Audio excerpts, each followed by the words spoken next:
Kelsey. Hey. Thank you for being here, man. Marcos, Cheers, thank you bro. for having me. Absolutely. Word. This is why I started this podcast, for situations like this, right? Mm-hmm.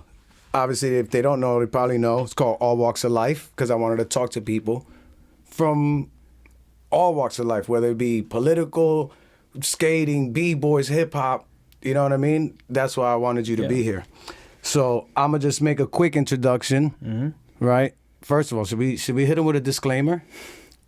Yeah, I want to say what I got to say to protect myself from whoever feels like saying anything, because honestly, it should be known that this is a startup podcast, and if you watched any episodes before, Marcos said he's not in it for the money.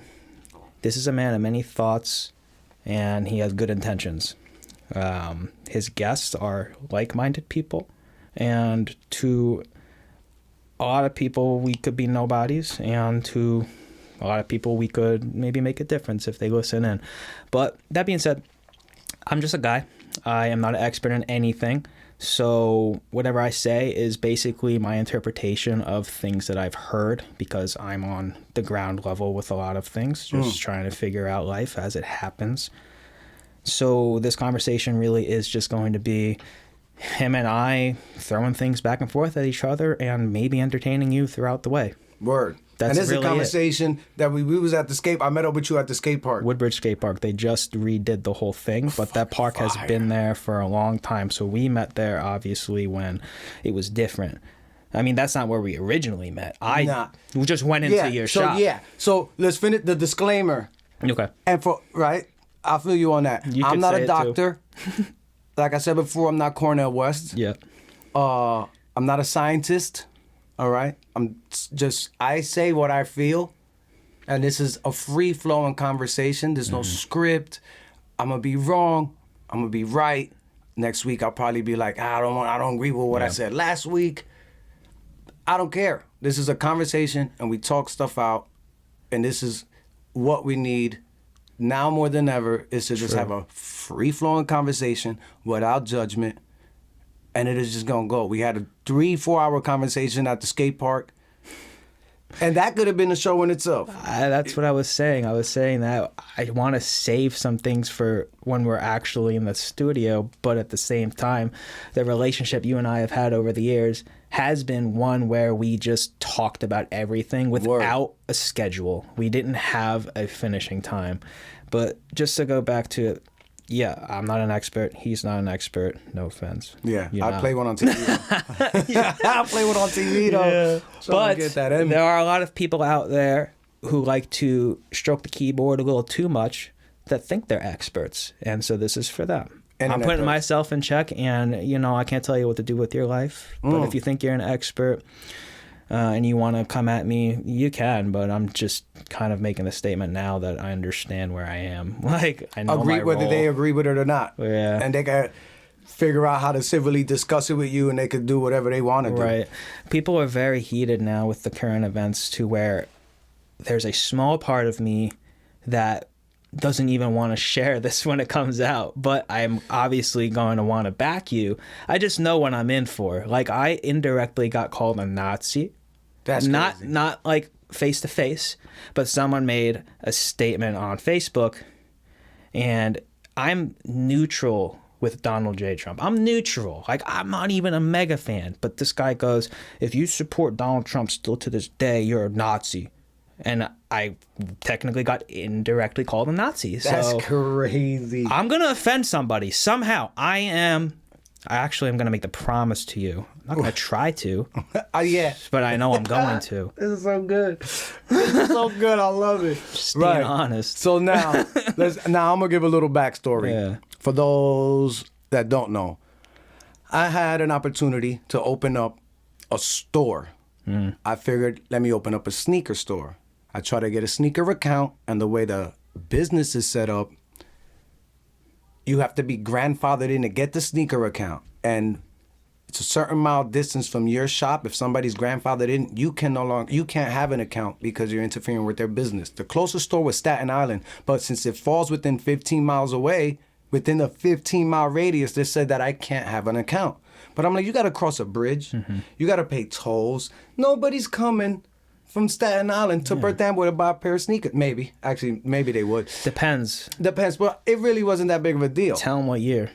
Oh, this was 2009, 2010. So I've known you for over a decade. Yeah, about 10 years, right? So then I was like, all right. So I called Nike 6.0, spoke to a gentleman there, and he was like, listen, I didn't tell you this, but I'm going to tell you this.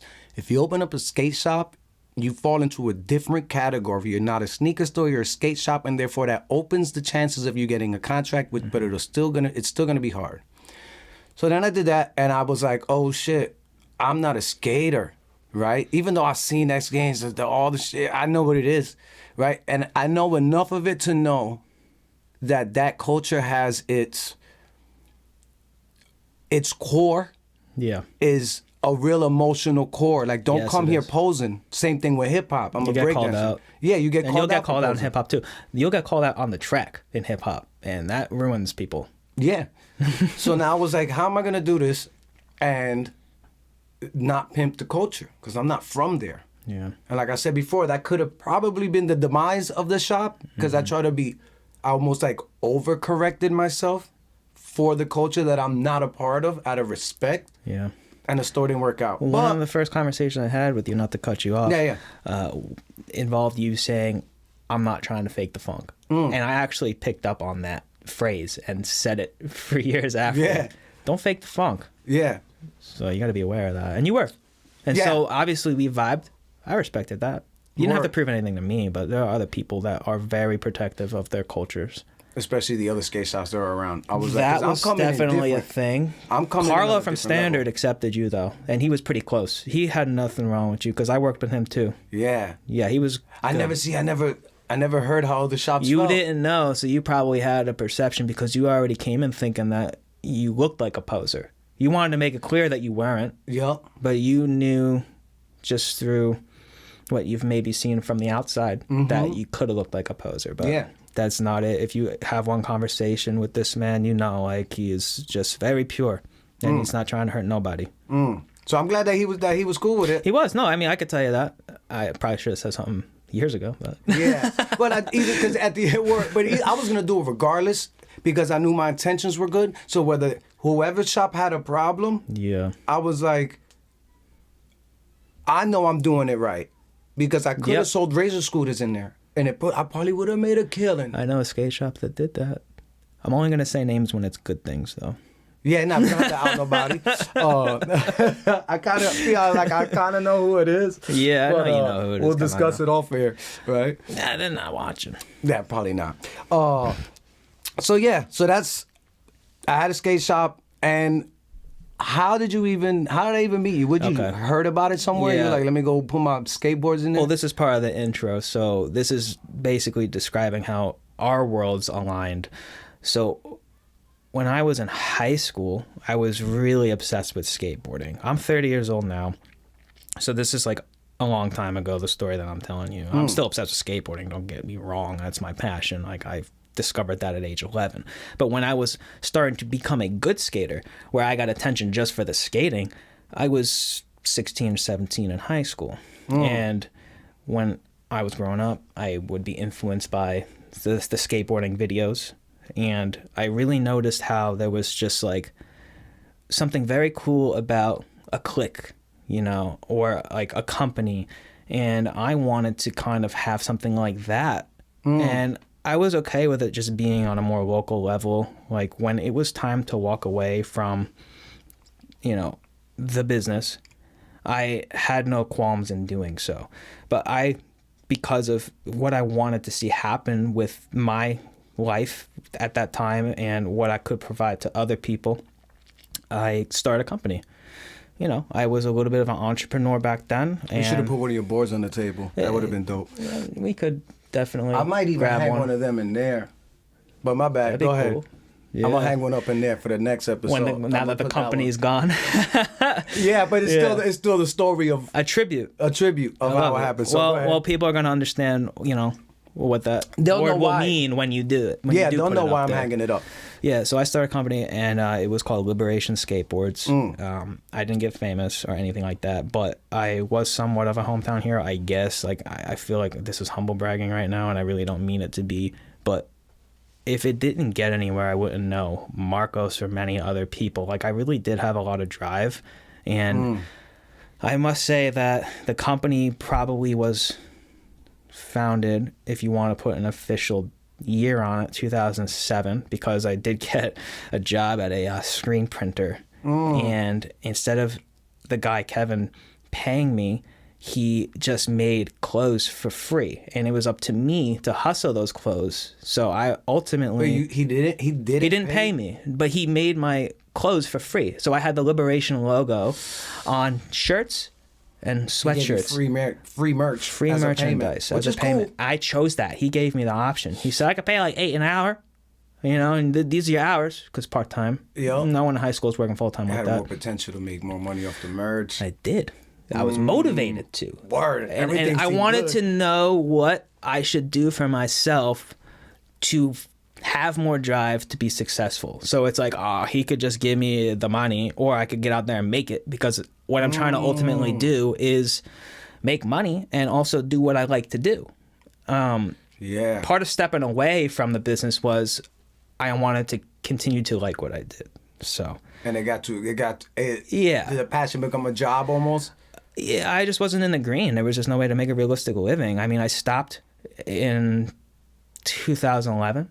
The Liberate Yourself video was made in 2011. I mean, it took a few years to film everything, but the editing and the production happened in 2011. We had our premieres. That process of filming too. For sure. For sure. Yeah, go ahead.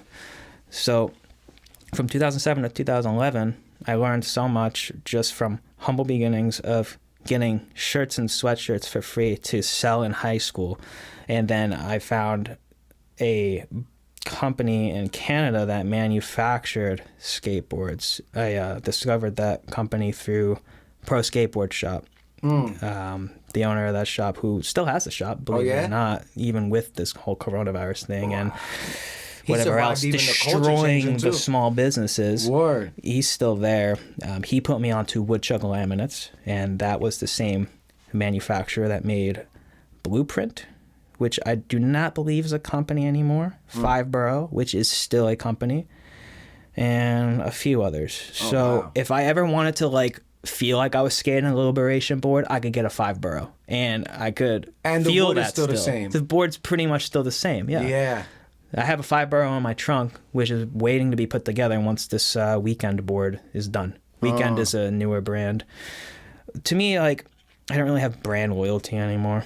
When I was younger, I was like, it has to be a Baker deck because Andrew Reynolds is my favorite skateboarder. Or you were bakered out. Yeah, but now it's like, you want to just save money and get something that's good enough quality. Yeah.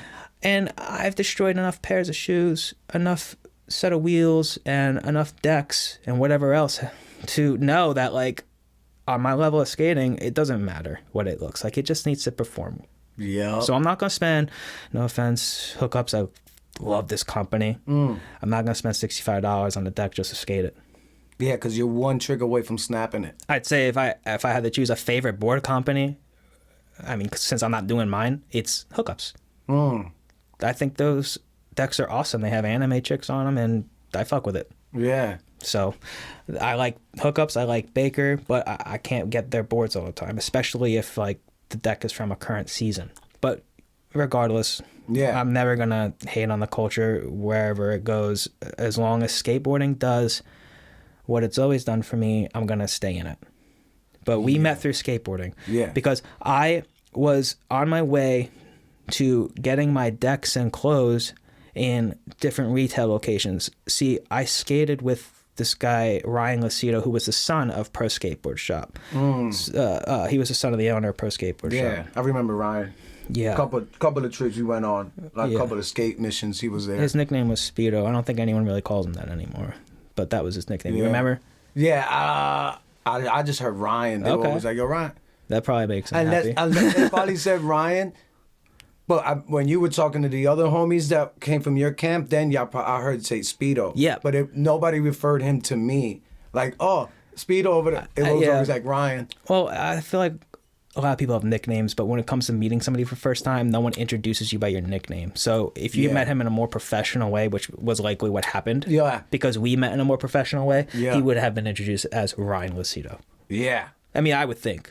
And that's how it went down. Yeah, so you just call him Ryan. Yeah. True. That's how I know. I didn't meet him in a professional situation. Yeah, because, of course. That's the I met homie. him at the Freehold skate park. Yeah. You're like, yo, Speedo. Exactly. Yeah. Yeah. Word. But yeah, so what? So how'd you find out of the skate shop, though? Your skate shop? Yeah, how'd you come? Yeah, I was going to say, I had my boards sold in Pro Skate Shop, so that gave me confidence to approach another shop. Bob, who was the owner of Pro Shop, he put me on to Carlo at Standard. Oh. And then Carlo mentioned a new pop-up shop in Perth Amboy, and you were the third. That's crazy. Yeah, you were the third shop that I got into, and I think after that, Central Jersey Skate Shop, and then the list goes on. Yeah, we did that city trip. Yes. Remember that? Yeah, that was reciprocal. Manhattan. Yeah, you were so cool that you brought me to a potential competitor just to make sure that I did well with what I was doing. Because that's what I mean. Because at the time, after, because you was older than the kids that I had in the shop, like Josh and Oscar. You was a little bit older, right? Or not really. Not actually. Well, how old is Josh? Oscar. Josh, oh shit, off the top, I don't even know. Well, I'm 30 now. Yeah, he might I feel like he's 28. 28, 29. Right. Oscar's probably like 25. You know what I mean? Damn, Oscar was that young back then? Oh, Oscar was 14, bro. Oh my God. Oscar was, but his maturity level that's was why so I just crazy. Questioned it. Yeah. Yes. He was 14, 15 years old, chilling at that skate shop. And I still know that dude to this day.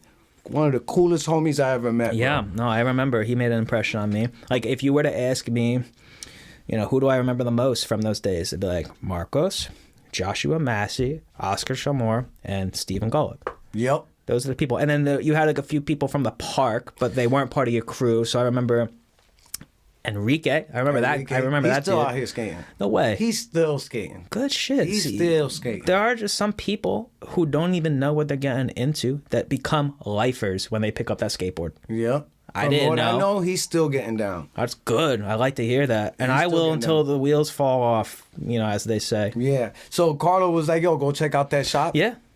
That's crazy that he said that. Yeah. I would think he would have been like, don't go over there. Yeah. Well, I think he just knows his roots.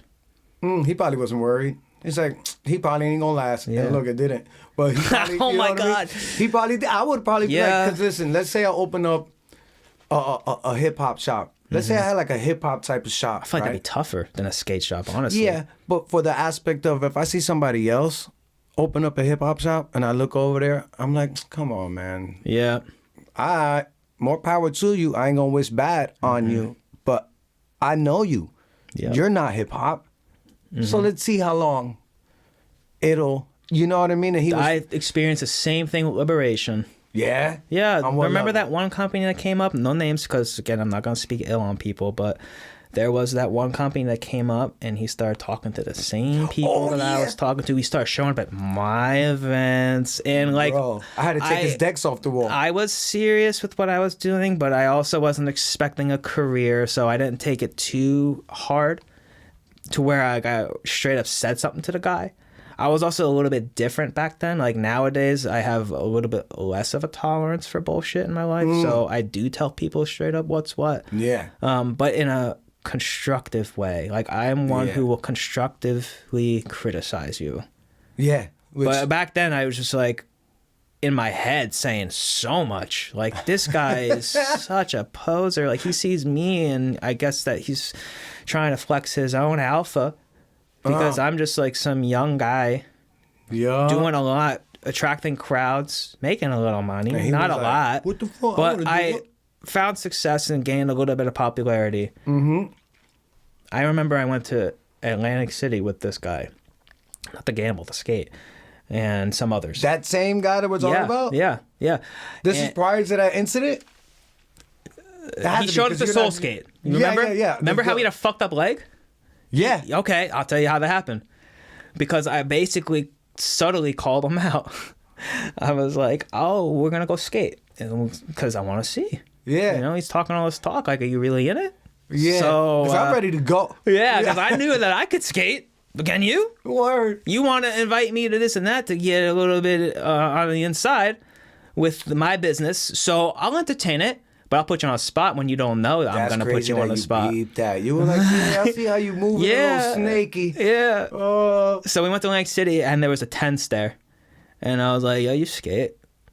This man really tried this fucking 10 stair and ate so much shit. How many tries? First one, dude. That was it. One and done. He fucking was going to Mach 10 at this 10 stair, and I'm like, he gonna die. He looks so uncomfortable. One try. Yo. Oh, man. I think he, like, made it to the third step and, like, just collapsed and rolled, like, 3 times and, like, just did not know how to bail. And that was a week before Soul Skate? It was probably around a week before Soul Skate. Yeah. I mean, look, I didn't want him to eat shit like that, but I was just subtly calling him out. I was like, you know, you want to do something to prove yourself in this industry and like have room. Like, I'm making videos. I'm even putting ads in magazines. What do you have to show? You're trying to come on to the people that already support me. Like, they're doing stuff for me. Right. I started with just myself, and my skating was decent enough to where that got attention. Once I built a team, then all of us collaboratively really got things rolling. Yeah. So it started with me first. So if you're not really immersed in it like I was, then show me that you are. If you want me to skate with you, I'm gonna at least say, "What you got, man?" Yeah, hit that 10. Hell yeah, put man. him on a 10 though. I rolled up to it, and I knew I wasn't gonna do it. I did a few roll-ups. Like, I did the little heel scrape to stop. Like, you know, all right, next try. I was like, all right, yo, I'll back you up. It's like, yeah, right. Yo, Yeah, that's right. diabolical, bro. That's so good. I would have did the same shit. I would have did the same thing. no, I didn't think he was gonna hurt though, because he Yeah, lied to me. I thought he was good as shit. Right? Guess he wasn't. You're like, go ahead, fam. I got you, bro. Guess you weren't that good. That's crazy. Yeah, no, but Yeah. I'm not like diabolical, really. I'm not. I just want to But really see where people stand with their words. Yeah, and I think that people should really, you know, It's not, I back said what they can do. diabolical. I said diabolical just because it's funny to me. It was It's, funny you know what the I way mean? it Like, turned that's out. funny. Like, yo, fam, you think you nice and I know what you're doing. I started Yeah. a skateboard company. Sometimes and now here actions you come. speak louder than words. Yeah, now here you come trying to like creep in there. All right. I see what you're doing. Yeah. Hit that 10. Well, he invited me. He brought me to there. So whatever. Oh my God. For what purpose? Just to skate? Just to film? Because he lived in South Jersey. So that was like the nearest city, Atlantic City, and that there just so happened to be a 10 stair. And when we were skating, we were cruising by it, and I was like, "Yo, let me look at this real quick." And he just had to try to flex, and it didn't work out.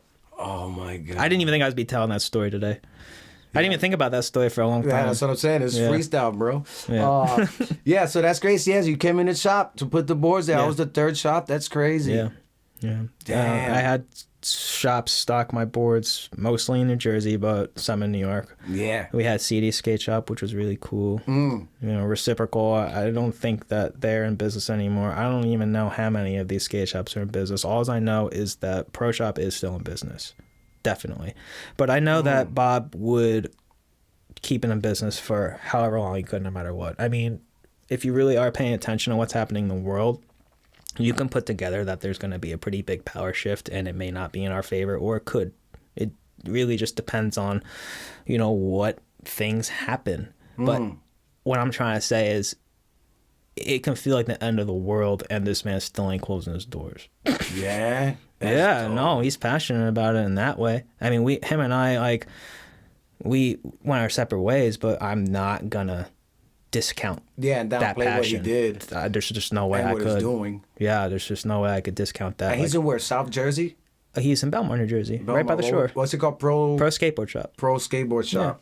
I used to ride for the team. I worked for him for a little bit, and I appreciate the whole experience. I really do. And I get to really reflect on that as an older man now. I mean, I'm not old, but like I'm not that teenager. You're not that kid that either. walks into all the other skate shops and like, Yeah. oh, I skate now. Exactly. I want the Baker deck. You know what I mean? Yeah. That's crazy. Yeah. And it's weird because when I had the shop, right, there was one thing that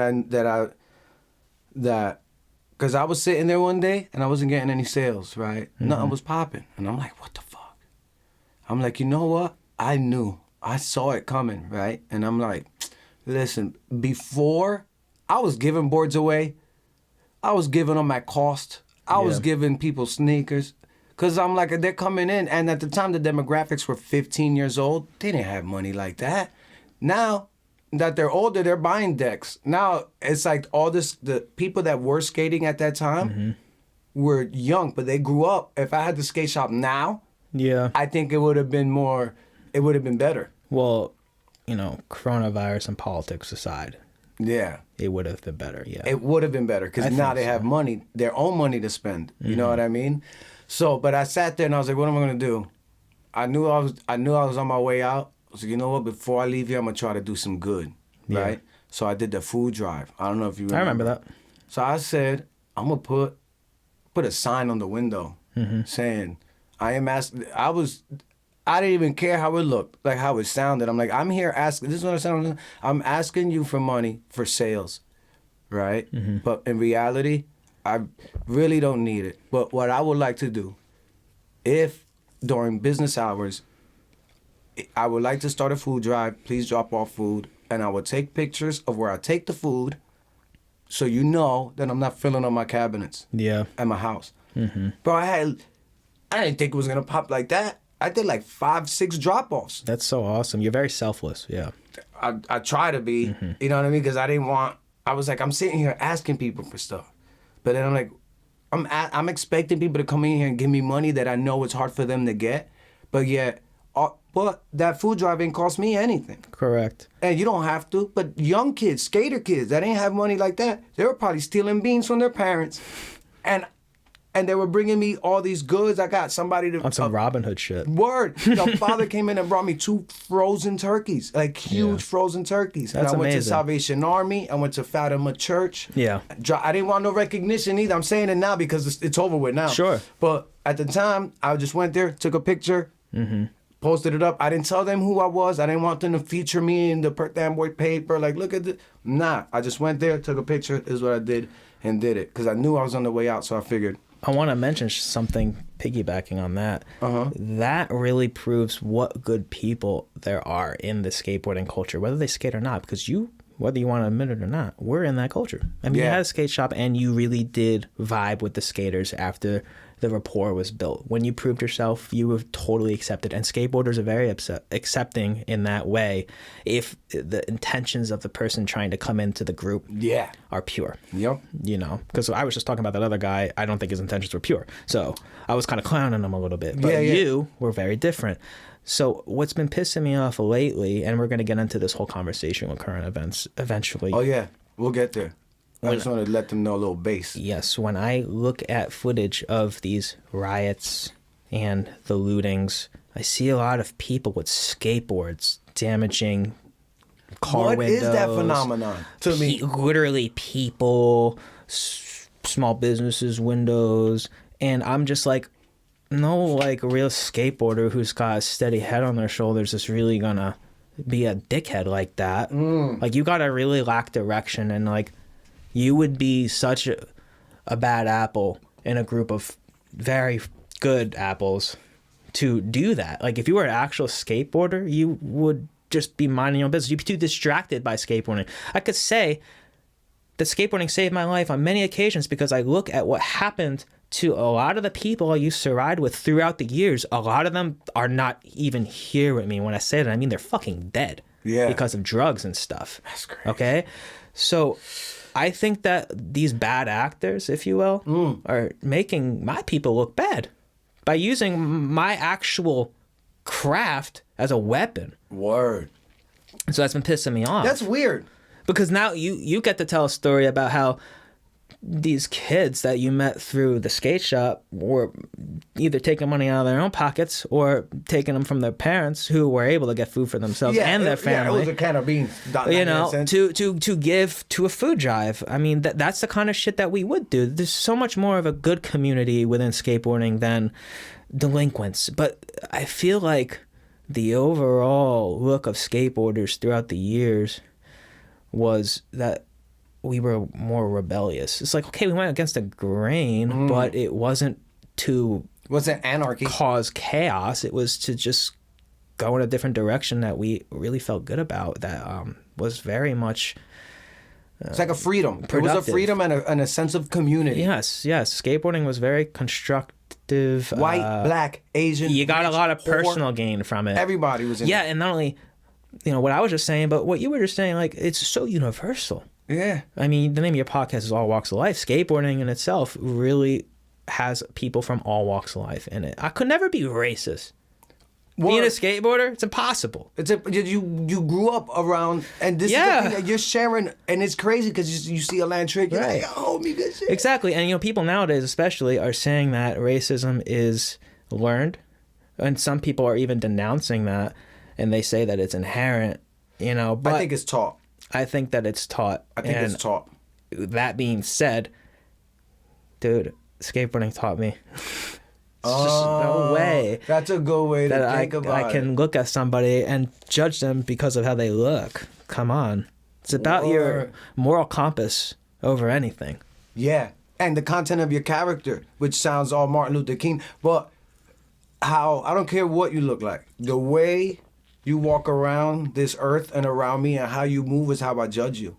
That's all it is. I don't care what you are. I don't care what you do. I don't care who you love. It don't matter. Yeah. You treat me with respect, I'll treat you with respect, and we're good. Mm-hmm. And we keep it at that. And that's crazy because if you could break it down like that and have more people understand that, you could see that throughout history, not that I really am a pro when it comes to history, but you could see that racism is something that can be used to control people. You can market racism to a large demographic of people and control them, manipulate them, have them fight against each other, and then try to come up with a solution to a problem you created.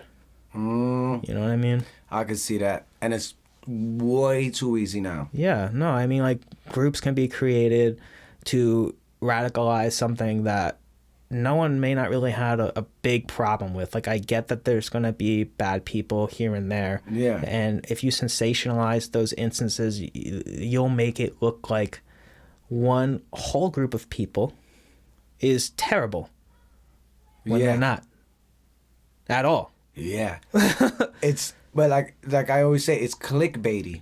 Yeah. Life is clickbaity. Yeah. They think that just a media's no, life is clickbaity. And it's easy to fall into, like you said, everybody's bad on that side and whoever looks like this thinks like this. It's like, no, it's not. It's true. It's not like that. Yeah. And they play on that to keep course. us separated, because if people unite, that's not good. So when you say they, just because, like, we know what we're talking about when we say they, but I want to also make sure that the listeners are on the same page. When you say they, you mean like the people that are in control, whether it be the two political parties or people in bankers, the financial upper echelon, Yep.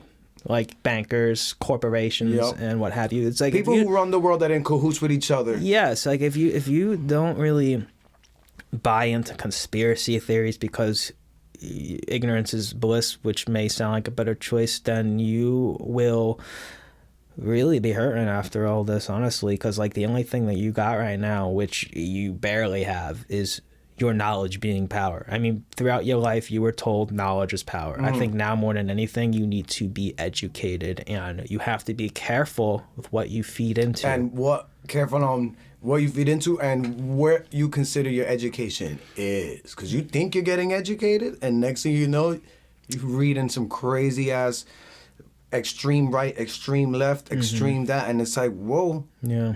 Be careful on what. You know what I mean? So it's like you can get bad knowledge, I feel like. You can. You know what I mean? It all comes down to the first few things you hear about one thing that leads you into it. You make a decision on, I'm going to follow this based on the first few things you hear about it. If they are enticing, then you might go for it. But those first few things might not really give you the full perspective of what the background mission for that thing is. So, like, you look at Democrats and they might say they're about this, that, and the third. Well, that sounds good. and then you start to hear only what you want to hear. Yeah. And then you're going to start blinding yourself to what the Republicans would say about the Democrats, or even just your friend, you know? And like, when we're talking politics, not that I'm huge into it, it's pretty clear to see that a lot of the Democrat states are the ones that are trying to lock down people, strip them away from their rights, and they're disguising it as it being for your safety, which is sneaky.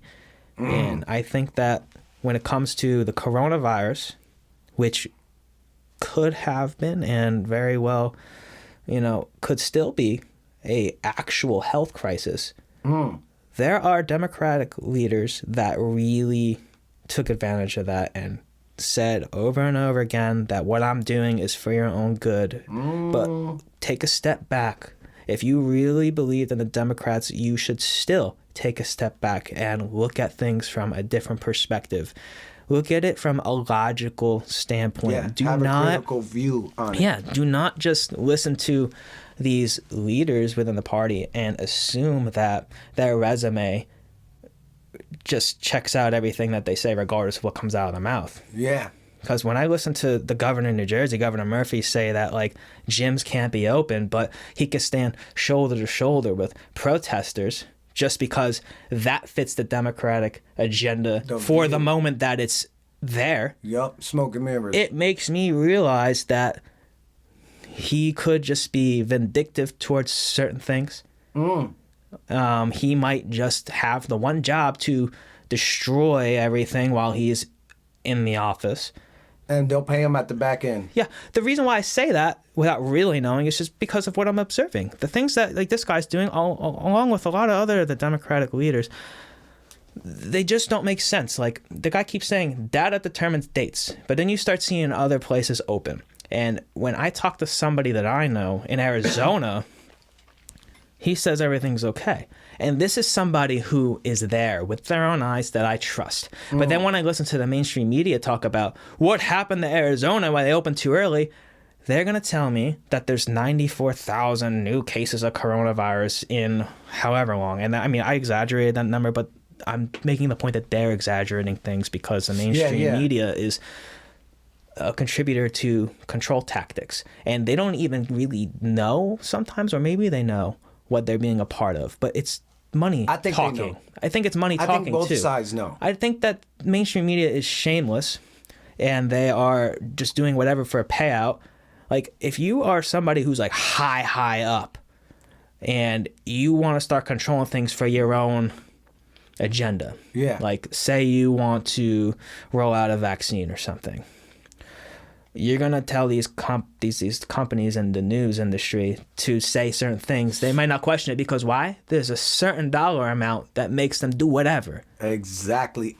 Anybody at that level could be bought. Yeah. Anybody could be bought. Right. And so say you want to roll out this globalist agenda where the people are really more controlled and the middle class pretty much becomes eliminated so that there's just two main things, the lower class and the higher class. And the higher class would involve like the corporations and the governments along with the wealthy. Well, that means the lower class just by default's got to rely on the government. So they have to get by with the breadcrumbs that are offered. And you're seeing that right now. Like our governor, just on our state level, is telling us what we can and can't have. But just not too long ago, we were able to do whatever we wanted without even thinking anything of it. Like kids were able to play in playgrounds. For some reason, they're now made to feel like that's wrong of them to do. I was able to go and sit in a diner, and now I'm getting treated like an animal, and it's not even the people who are at the diner's fault. They are trying to keep their business, but then they make me want to wear a mask just to go to a register, and then they rush me out. Like I'm infected with something, and I know for damn well I didn't feel anything wrong, and how many others? But now, also, I understand, right, that point of view, but do you think that at the beginning the shutdown was worthy? Because I feel like we had to make sacrifices first just to be like, just so we could get it. It went on too long. Yeah. We should have quarantined the old people. No offense, old people. We should have quarantined the old people, those with immune compromised people. You're correct. They should have Like, protect yourself. And we're not even gotta keep professionals. This is common sense. But when you like throw professionals in there and they start So-called. telling you this or that, going. And they don't even know. Wear the mask, don't wear the mask. right? But you listen to them Don't because touch of their the thing. title, and so then you start to see them milk a situation more than it's needed to be milked. That's why I'm like, Look, the coronavirus, from what I understand, is a novel virus that got introduced to the entire human population for the very first time 2019. If you pay attention to the title COVID-19, COVID, yeah. well, it means that the virus came into this world in 2019. Circulation. Right, like it was introduced to the Word, right? population in 2019. That's COVID-19. I think that the original campaign of 15 days to slow the spread made sense. But you've never heard of a country shutting down. Why? Because countries don't do well when they're shut down. That's just not how a country can work. You can't have a whole country work shut down. And because all of these states have sovereign immunity, because of the way their country is designed, the governor of each state could decide what they do moving forward. I kind of like states having their own It's rights. good, to a but it's certain also level. bad. It is. To a certain level, it's bad. But I don't want them to not have state rights. Right, but it's like Because you gotta vote for an agenda at this point. You can't vote for a person. You gotta vote for an agenda. For the policies. Yeah. Yeah, you got to see what their policies are. But I've also, and we'll get back on Corona, but my thing is this, like, you could vote for policies, but we don't know, right? Like, there could be somebody really good, and he's like, I'm going to do this, I'm going to do that, I'm going to do this, and it all appeals to us, right? And we're like, all right, that sounds good. I'll vote for him. Then he gets in there, and he gets behind him the closed doors, and then he's like, he sees all those people staring at him. Listen, bro, JFK, this is what we're going to do. And he's like, what? JFK, this is what we're going to do. Yeah. This plan, you're not going to do that. Yep. You're not going to do this. You're not going to do that. We'll let you do this. We'll let you do that. Executive order, you're running by us first. JFK, have a good day. And now he doesn't get to implement what got him in the office. Well, I think it could That's be. a little tinfoil hat. But No, I'm going to even take it a step further. It could be that, or it could just be that the person knew what the hell they were doing and they flat out lied just to get in. I mean, I think in Murphy's case, he fucking lied. He was talking about legalizing marijuana. I don't even smoke weed. But that shit didn't happen at all. And if you pay attention to New Jersey as a state historically, we're like the last to make anything okay. You still can't get alcohol in a CVS like you can in every other state. Every single time I traveled anywhere, I'd go to a gas station, walk into the 7-Eleven and be surprised that there's beer in the fridge. Word, right? You look at the fridge, you're like, oh. And that's just one example of many. That's crazy. We pay like the most in taxes, I feel, besides California. Oh, California's ridiculous. And New York's ridiculous too, but like New Jersey and New York operate pretty much the same if you think about it. Kinda. I mean, like, I think in more ways than not. More ways than not, they operate the same. I would say that. And even the mayors. The mayors, the governors are almost the same. Yeah, we're in a very blue area. Very blue. Yeah. Almost. It can get to a point where you overcorrect something. Like That's what's happening. Yeah, but I think that it's on purpose. overcorrecting. I think so too. Yeah. I think that it's disguised as correcting something, but in reality, it's destroying things more. What did you keep hearing over and over again? The answer can't be worse than the virus. When it came to how, Donald Trump and the Republicans were talking about how things are being handled. The issue that they're running into is, going back to it again, the states having the sovereign immunity. It really just seems like the two-party system is not okay right now. Nope. I think that you should, if people have common sense, even if you don't like Trump, should see a red wave. Only because you look at how, Governor Kristi Noem in South Dakota handled the coronavirus. She was getting a lot of shit for not closing down the state, but she kept it open. Why? Because she paid attention to the Constitution, and my whole life, I was being told that the Constitution is sacred and that it's not to be messed with. Well, it has some flaws, though. Yeah, it does. It's vague. But very and vague. you see that being taken advantage of now. But the thing is, that was an actual leader who was getting shit, trusted in herself and her people to do the right thing, and they proved to be pretty successful. Like, you look at a lot of the states that didn't shut down versus states that did shut down. Demographics have a lot to do with it. Like, South Dakota has not nearly as many people as And New they're spread York. apart. They probably eat better. For sure. I mean, farming's like their biggest industry. Cleaner air. Yeah, but when it comes to a virus that's being told to be just the way they were terrible, saying it was like World War Z was about to happen. Everyone in South Dakota should be dead. That being said. Word. What, they're not. Look at New Zealand. But once again, they live apart from each other in New Zealand. The population is low. They probably eat better, healthier air, cleaner air. So you can kind of be like, oh, that's only because. Yeah, and people are going to say that about what I just said. There's such a thing as that's herd immunity, okay. though. That's okay. You're correct on that, and I think that that's what a lot of these people were going for, because like no one's ever successfully eradicated a virus without people getting it. Like, herd immunity is one thing, and then at that point, it just doesn't do what it once did to us. But I think that with all the data that just wasn't lining up like month to month with this thing, maybe even week to week, if you want to put it like that, depending on how much you were paying attention to who was saying what. I was paying attention to it. You can't believe much anymore. But it got too much. Yeah. I'm over this shit. I want to talk about Florida, because some people are going to say South Dakota's not a good example. Okay, well, Florida is. And Didn't they have a spike? that's what we're being told. I don't know. That's what I'm saying. I don't know, because I fucking listened to know. the governor rant about how shameful the mainstream media should be for giving him shit, telling him that he was going to be responsible for Florida being the next epicenter, just like New York. And he was 8 weeks in after that was said to him, and barely anything happened. And 8 weeks is enough time to start seeing things. Way more. So if it's the your numbers 2-week got to rule, come from reasonable, data, truthful people. trustworthy. Yes. And how you even gonna trust that? Now, I don't know if Governor DeSantis is someone who's like trustworthy, but like when it comes to common sense and what I'm seeing with my own eyes in my area, he's probably kind of looking at it the same way I am. Yeah. And since he's part of a different agenda, he's a Republican, he wants businesses to boom. He wants things to remain open, because that benefits Republicans with what they want to see happen. Like, that's why Donald Trump is so ready to just have things back to how they were. When business is good, it benefits him. I mean, really, at the end of everything, it's not so much for the people as it is for him. Not for him. For him, it's for the dollar. Yeah. You know what I mean? But even though it benefits him, like I said, quarantine the people who are at risk. Because my thing is, I wonder, how many lives are we saving from the shutdown? And how many lives are going to be negatively affected after, because of the shutdown? Listen, any loss of life is bad.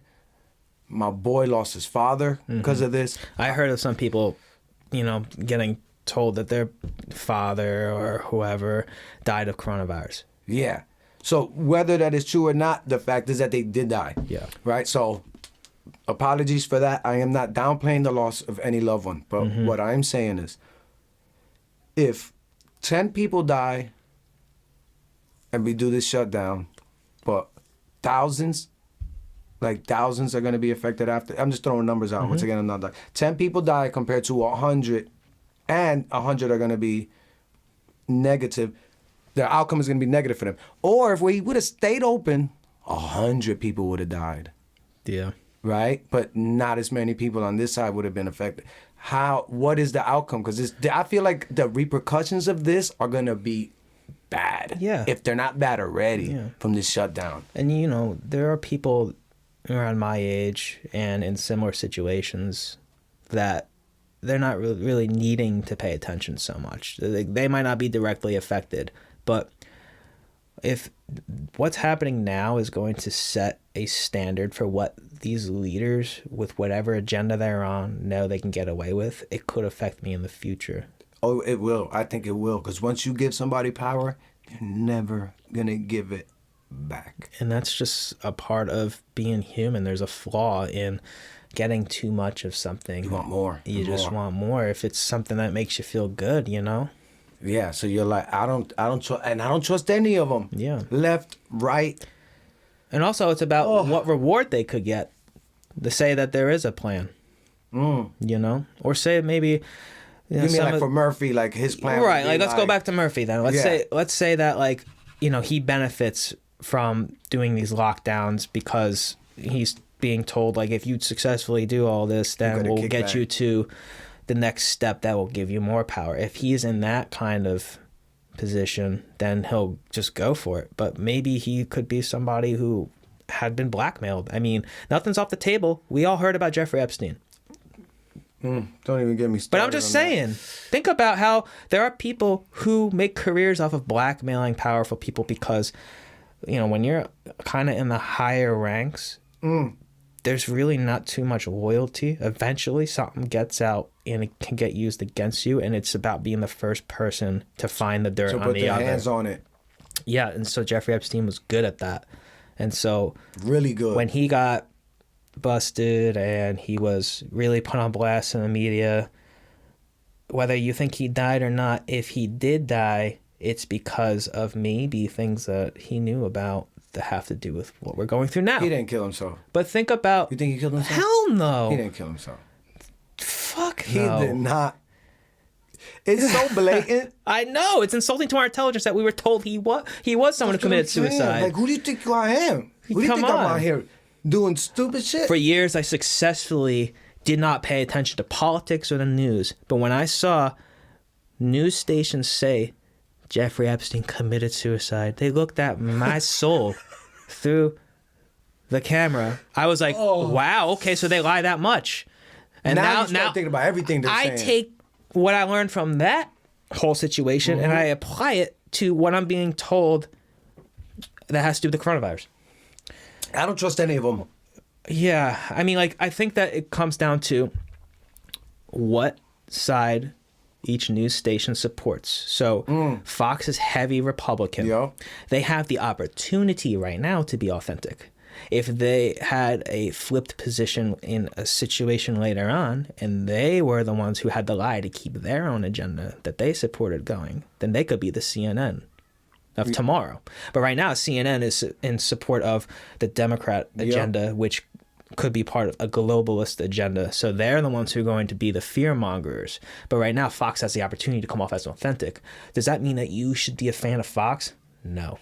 Yeah. I feel like you should watch... I kind of want to say don't watch any of them, but know your enemy, know yourself. I would know... I suggest watching Fox, CNN, MSNBC, everything. Just to know what they're saying. And then you hear all the angles, and then you're like, oh, they're there, they're there, they're there. Where am I at? Yeah. Like right now, I think people need Tucker Carlson. Because he is just going all out. And even him being in that powerful position that he's in, he's getting censored. This is I don't really mess with Tucker. I feel you, and I probably can tell you a few ways that I know you don't. But what I want to say is, if he's getting censored, then that tells you why big tech censors people like you, or, you know, influencers who are saying things that they want to label as conspiratorial or like misinformation. Yeah, but on that thought, on tech, social media, if you notice, they're all left-leaning. All the ideology from Instagram, Twitter, YouTube, it's There's a problem all with that. left. There's a problem with that. And that's what I mean. Yeah. Because it's like, listen, Twitter, none of these, when these things come out, do you think the owners of them thought it was going to be what it was? No. Never. And now there's so much power in it, and you are going to lean left. You want to keep it going. I don't think you should lean right. But now you should be in the middle. But there has to be some rules and regulations on what can and cannot be said on a platform, because it can get a little extreme, like putting people's addresses out. Doxing.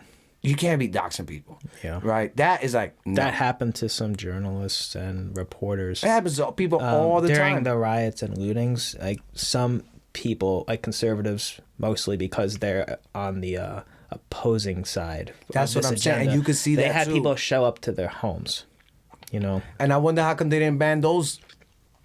How come they stopped that? That's still doxing. Why? Because they're doxing somebody on the right, so they let that go? Exactly.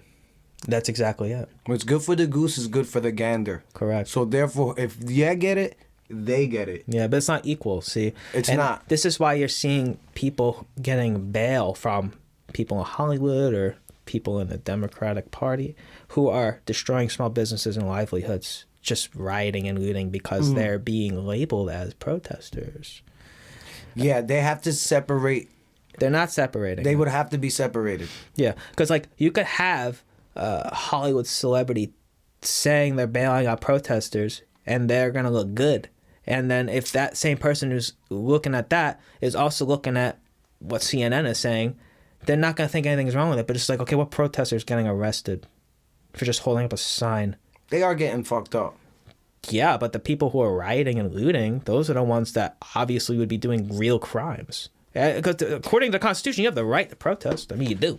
Yeah, but there's videos of regular peaceful protesters. That's because they're not getting separated. There's just no making the difference. And then it even goes down to the level where the police are. Yeah. They're not making the difference. But if you see somebody holding a sign, they're coming up and beanbagging them and macing them. Mm-hmm. Go after the guy running up in freaking the Gucci store. Yeah. And that's another thing I want to... Because I don't... Well, Gucci's not small business. So I don't care about them. No, yeah. I don't want the rioting and the looting to happen, period. Listen, I don't like looting. Looting to me doesn't make sense. It hijacks your movement. Correct. Rioting, I'm with rioting to a certain extent. I already went into it. I'm not going to do it again. Now, protest, I'm all for. Go ahead and protest. But then there's a fourth level of mine where I'm like, I'm kind of over the holding the sign. Mm-hmm. Sometimes sign holding ain't good enough. It doesn't make a difference. I get that. So that's why you see the violence. Because imagine, you keep every day you go to class, God smacks you. And you're like, all right. Yeah. Next time. Bang. Next time. Bang. Yeah. What are you going to tell the principal? Imagine you tell the principal and they're like, oh, he got problems. And you're like, okay, so what? Because of that, he just keep slapping me? Mm-hmm. Say, no, we'll handle it.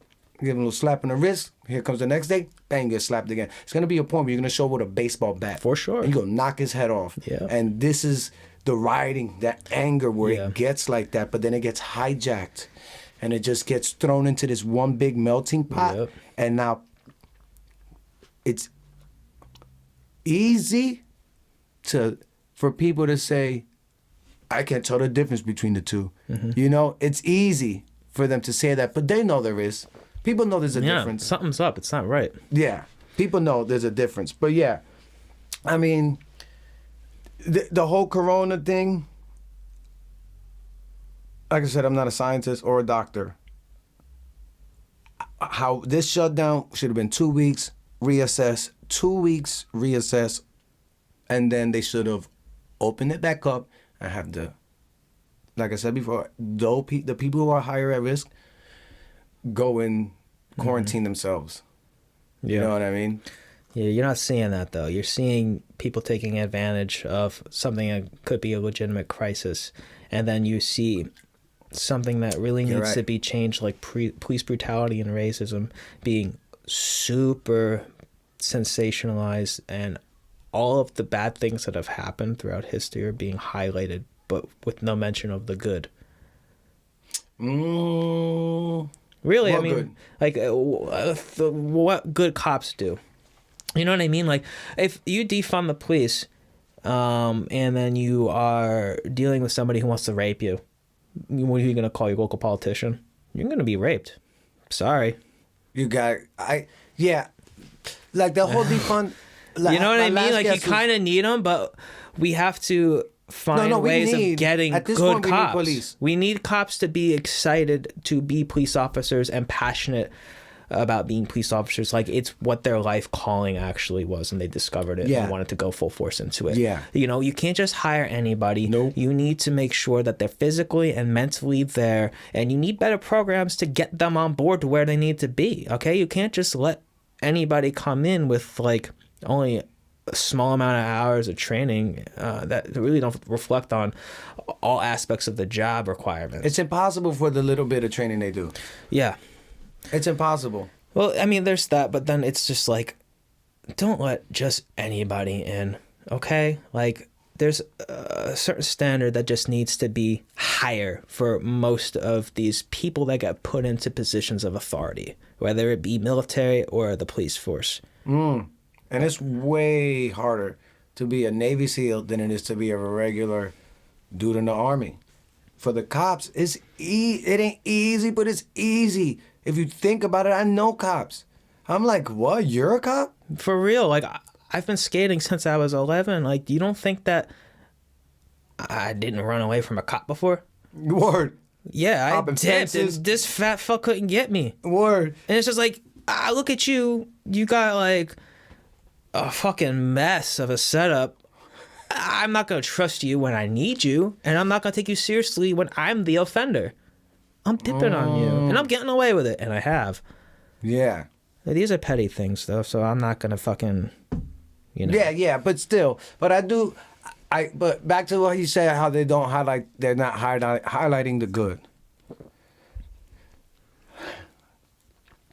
I get what you're saying. They should highlight the good, but we shouldn't highlight the good right now, I feel like. No. Until we see changes, I want to see the bad, because the bad has been, and it's bad. It's so bad. But my thing is the good. You're supposed to do good. Exactly. Why do I gotta say you're doing it? Oh, he played basketball with my kids and he didn't. When the neighbor called and was like, they're playing basketball outside. And the cop shows up and he's like, what? Yeah. Give me the ball. Let me get it. I don't want to like support extremism, right? On any side. No, but like I am really Yeah, me curious neither. as to why it is taking so much to have a cop treated like a civilian. Like say like there was a cold-blooded murder. And it was just two people. And there was a cold-blooded murder and it was a cop that murdered that person. Well, the person who was just a person who committed murder, they're without any shadow of a doubt going to be penalized justly for that. Yeah. Why is it that like a cop can just get away with murder and still have his job like just so easily? And why after like the huge story of George Floyd, this cop really took a long time to be like prosecuted and charged accordingly? Like they shouldn't have immunity over certain things. Yeah, like I when it's agree that with blatant, when it's that blatant. Exactly. It's just like, if anything, check this out. If anything, they should be charged with worse, and that should be incentive to do right. But Oh, I like that thought. think about it, because they understand the whole gamut of law and order. You know what you're doing wrong. Yeah. There's some people that they could be committing a crime and they might not even know that they are. They say ignorance to law is no defense. But If you know the law, though, and you've but if you do, it's worse than first degree. You want to use it to your advantage because you're in. Yep.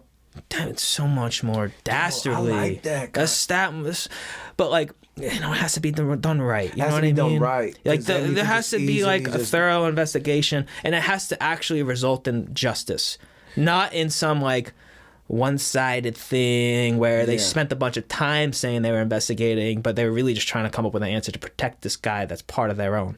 Yeah. Because you're seeing too much of that.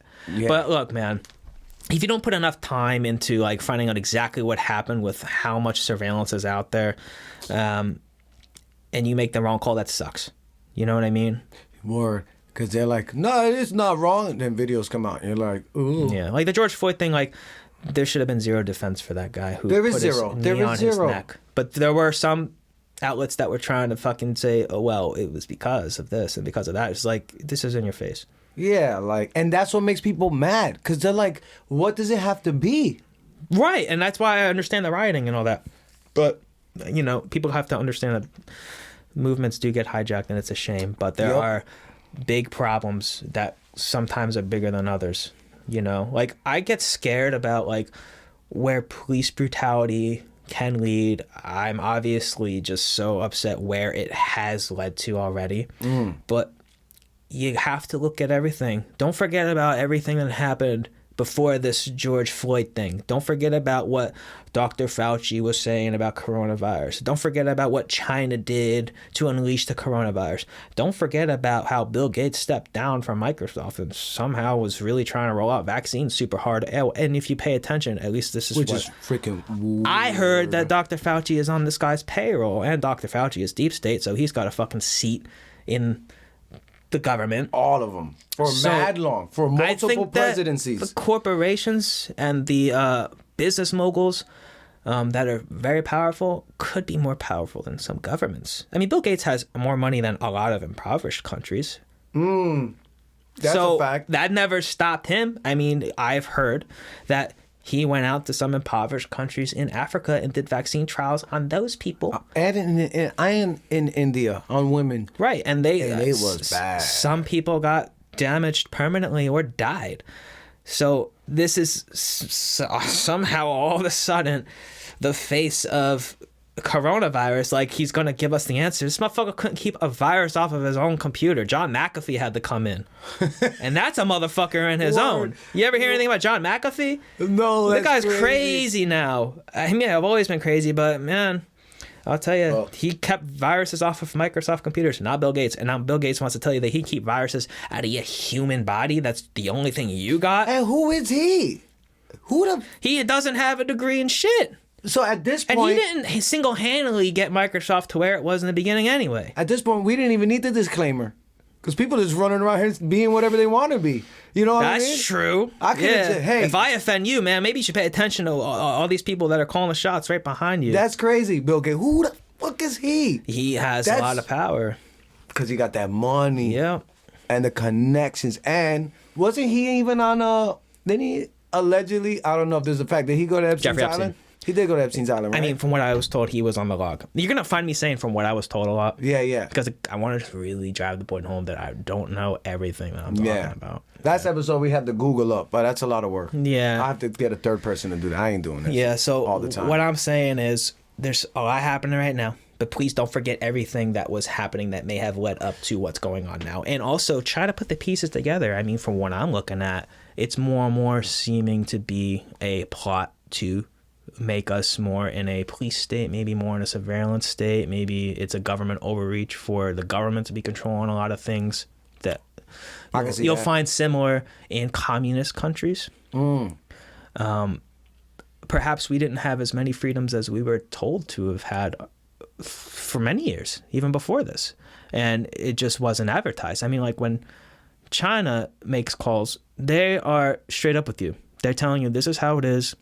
And this is how your life's going to be. Yeah, get down and lay down. This is it. Exactly. But I feel like what I'm going through here is just the same kind of model trying to be put onto me. Yep. But in a different way. Lipstick on a pig. I think that this could have been in the works.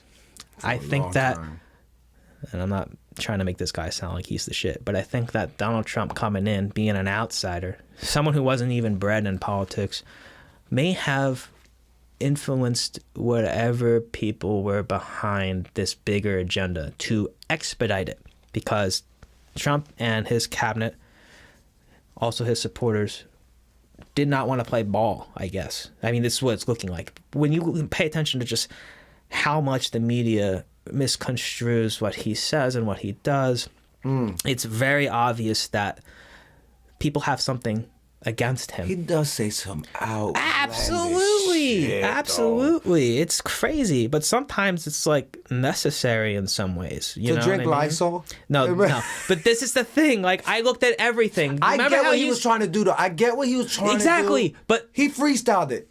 He didn't write a track down. He freestyled absolutely. it. And then but see, this is the thing. He just came out and freestyled it. Yes. It was like, used to drink Lysol. I think it's kind of funny, but it's... lights. I want lights. And if you want to flip it the other way, it can be like, this guy's telling you to drink Lysol. Yes. He came out here and freestyle, bro. Mm-hmm. Like, what did you want to say? Exactly. He's Donald Trump. So if I'm remembering correctly, because I remember when this happened,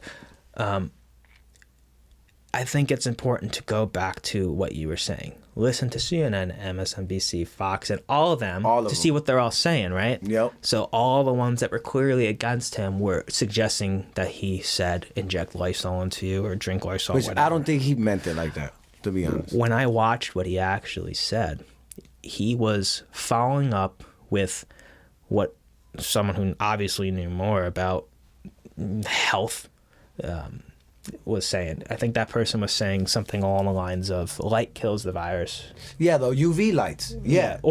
And also the virus can't survive on surfaces for very long. You can disinfect it with Lysol. And he went out whatever. and took that statement. And like, Trump said, not literally inject the Lysol into you. He just turned around to the person who said what they said. He was like, could we do something along the lines of Hey, did you see injection? the lady sitting there? Yeah. She was like, this motherfucker. Yeah. Well, because she knew what the media was going to do to him. You know what I mean? Yeah. I'm not defending him, but I'm just trying to make a point that, like, people will twist and turn things so that they can continue on with their mission. Yeah. And, you know. But this is what yeah, my bad to cut you off. No, you're good. But what I meant, like, I know what he meant. Yeah. He meant, is there a version of something you could put in yourself That's that why would have he looked at her, because he knew he didn't know. Do we have anything that would have the same effects as Lysol?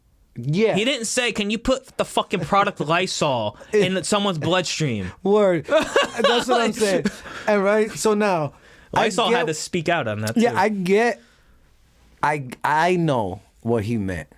But my thing is, you are the leader. Yeah. And you didn't think about this, my man? I gotta trust you, bro. You didn't know that was stupid? I laugh at that. That sounds so stupid. It's important to know what you're talking about. Yeah. He does say a lot, which is why you actually see that new press secretary holding the more important, the briefings, you know, where she takes the questions from the reporters and the journalists. Because he's too easy. Yeah. He's too easy to, like... He was getting very frustrated. Yeah. When he was doing those updates from the White House. He was trying to do them daily as the coronavirus was happening. They were daily. And 2 a lot of o'clock, people, 3 o'clock? yeah, in the beginning were like, hey, you shouldn't do that. And he's like, no, I'm going to do it, you know, because I want to be that president. And I applauded him for that. But he gets frustrated. And I actually don't blame him for getting frustrated. But look, if I'm stupid in some ways, I'll get frustrated at my own stupidity. But it's even worse when you know that the people who are making you look one way know what you're trying to say. And they're using the way you said it against you. Yeah, when they knew. Yeah, and in his head, he's like, you know. And he's constantly saying, you're fake news. And he's not wrong. They all are. Yeah.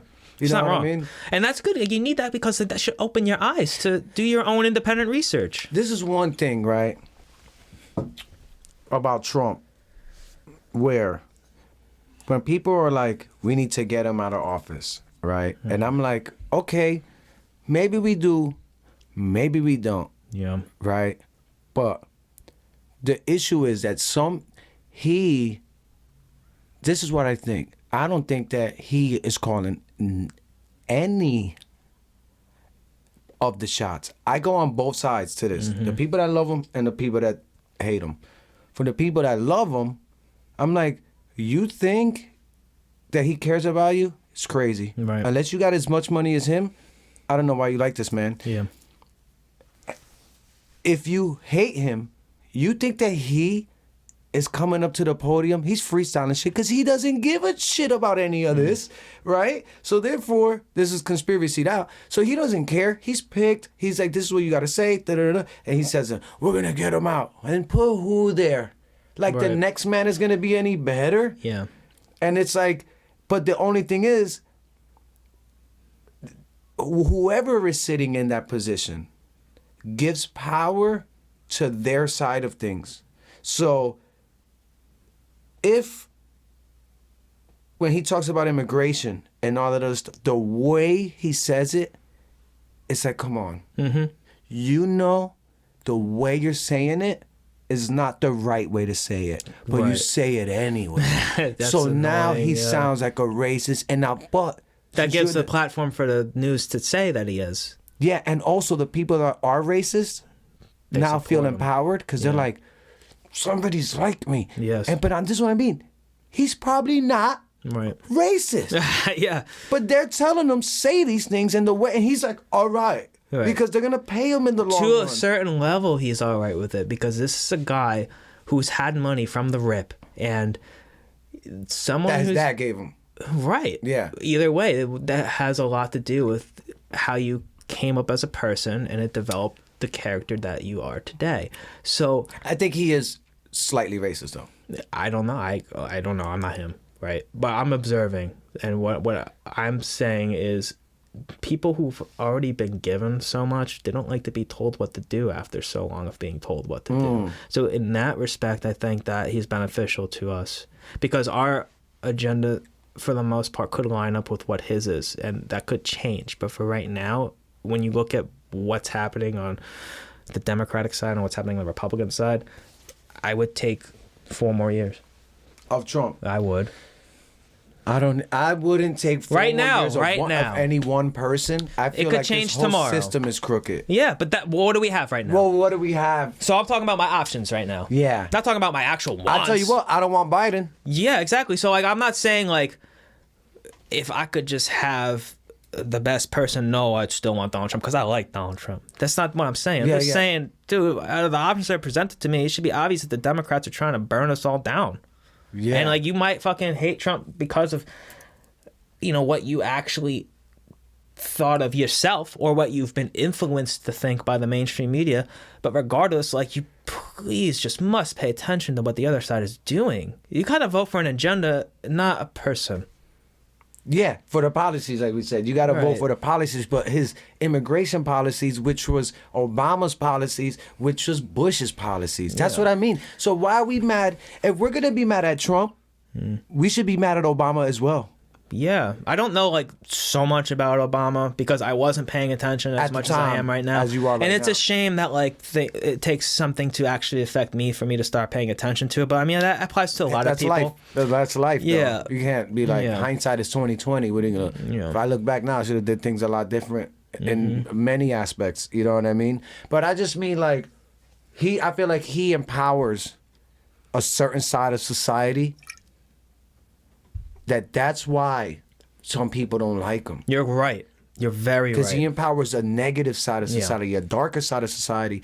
And also, there are good things that he's probably doing, right? Mm-hmm. But the negative outweighs the good in the eyes of people. Sure. Well, You know what I mean? Especially those affected by those policies, which I don't even think he's making. Right. Like, I could say, if I really felt this way wholeheartedly, I support Donald Trump.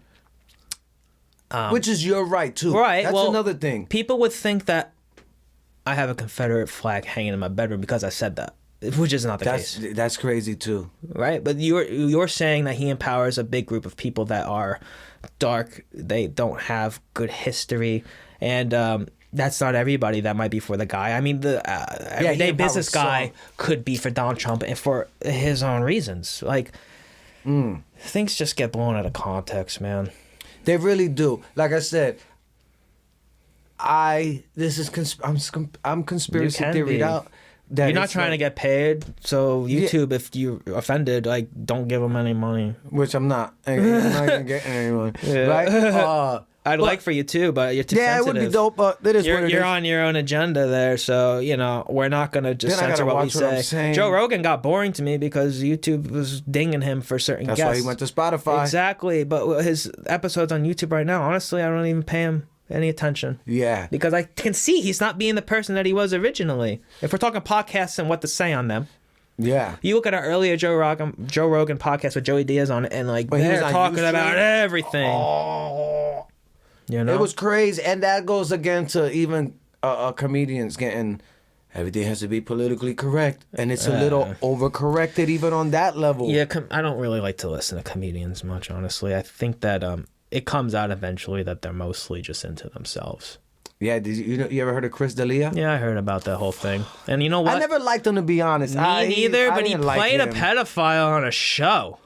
Yo. The show is You. It's on Netflix. Yeah. And, you know, if you want to, like, talk about stereotypes, no offense, but he looks like one.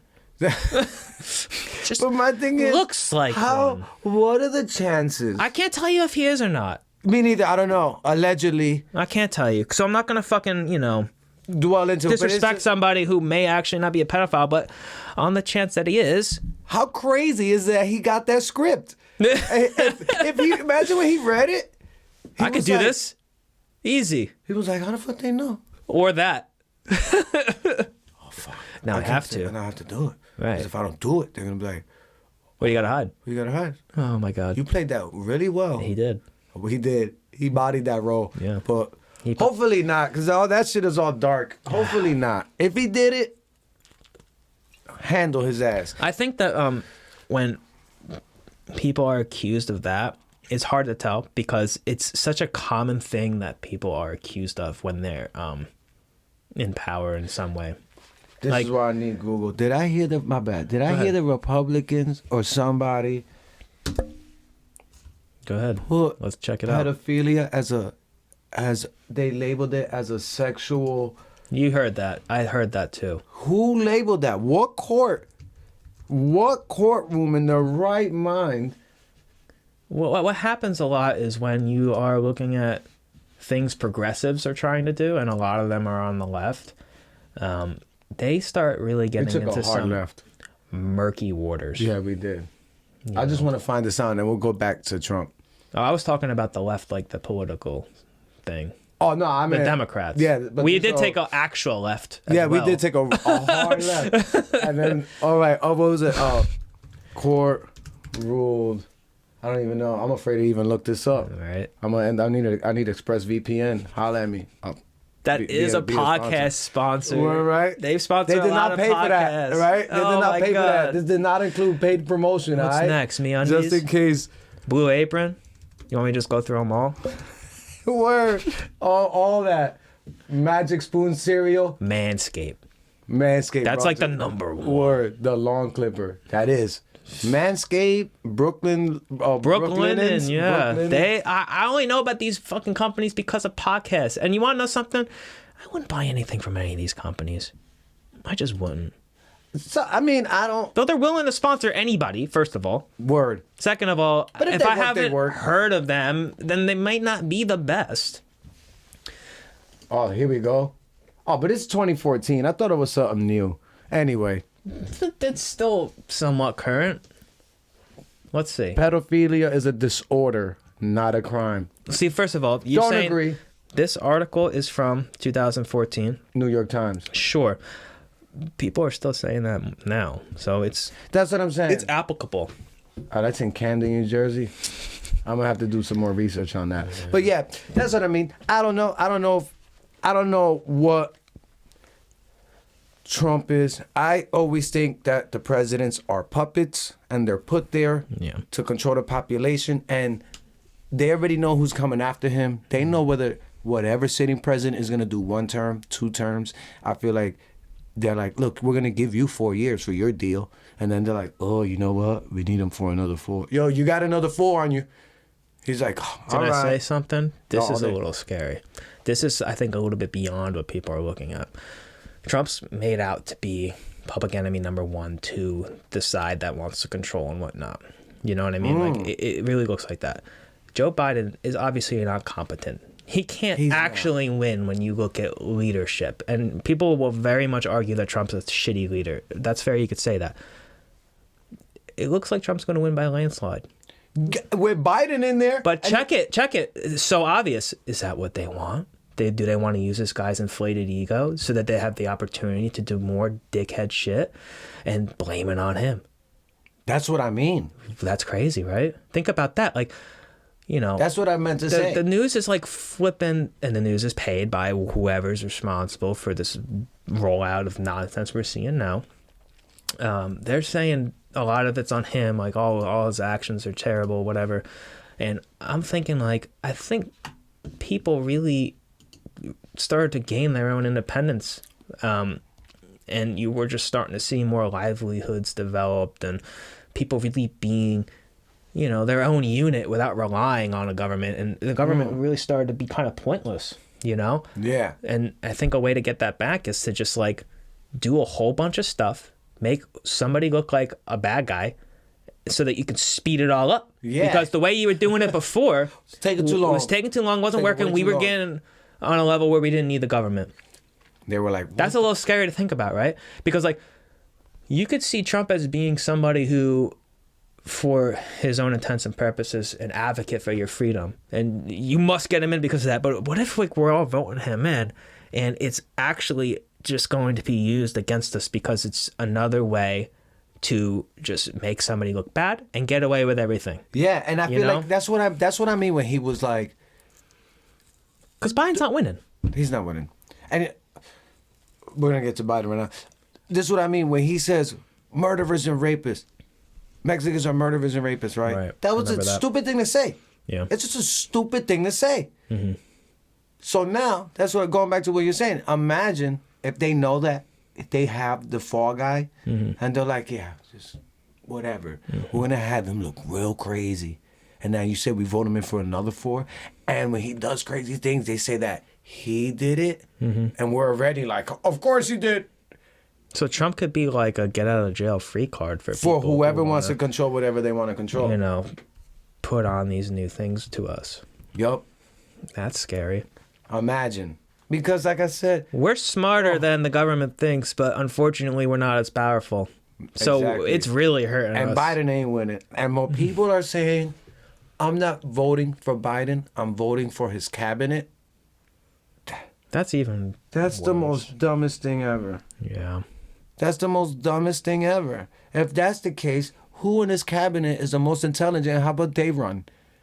Exactly. Like Biden's obviously not the best that they had to offer, so it's got to be to get Trump to win, and they're gonna be lying to Trump. They're gonna be making him think that he's doing things, and they are just using him, just like we're getting used. I know.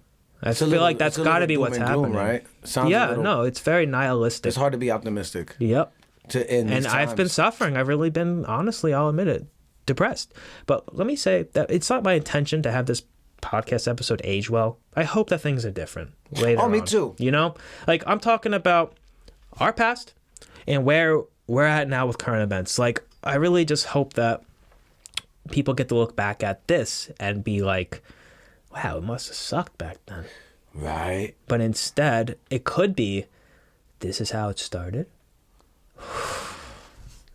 Imagine if we was at the fucking vanguards of the shit. Fuck that. What if, because this virus didn't really work out so well, an actual deadly one comes in for everybody? There's like, instead of an under 1% fatality rate, it's a 30%.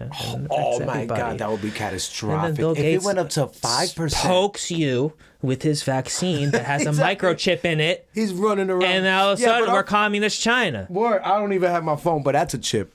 They don't, Exactly, I know. We don't even need to be people. chipped out. People that I've been talking to about this all agree on what you just said. We're so fucking addicted to this smartphone shit already that it feels like we've lost a limb if the phone's not in the pocket. I ain't gonna lie. Sometimes I'm like, For real though, Yeah.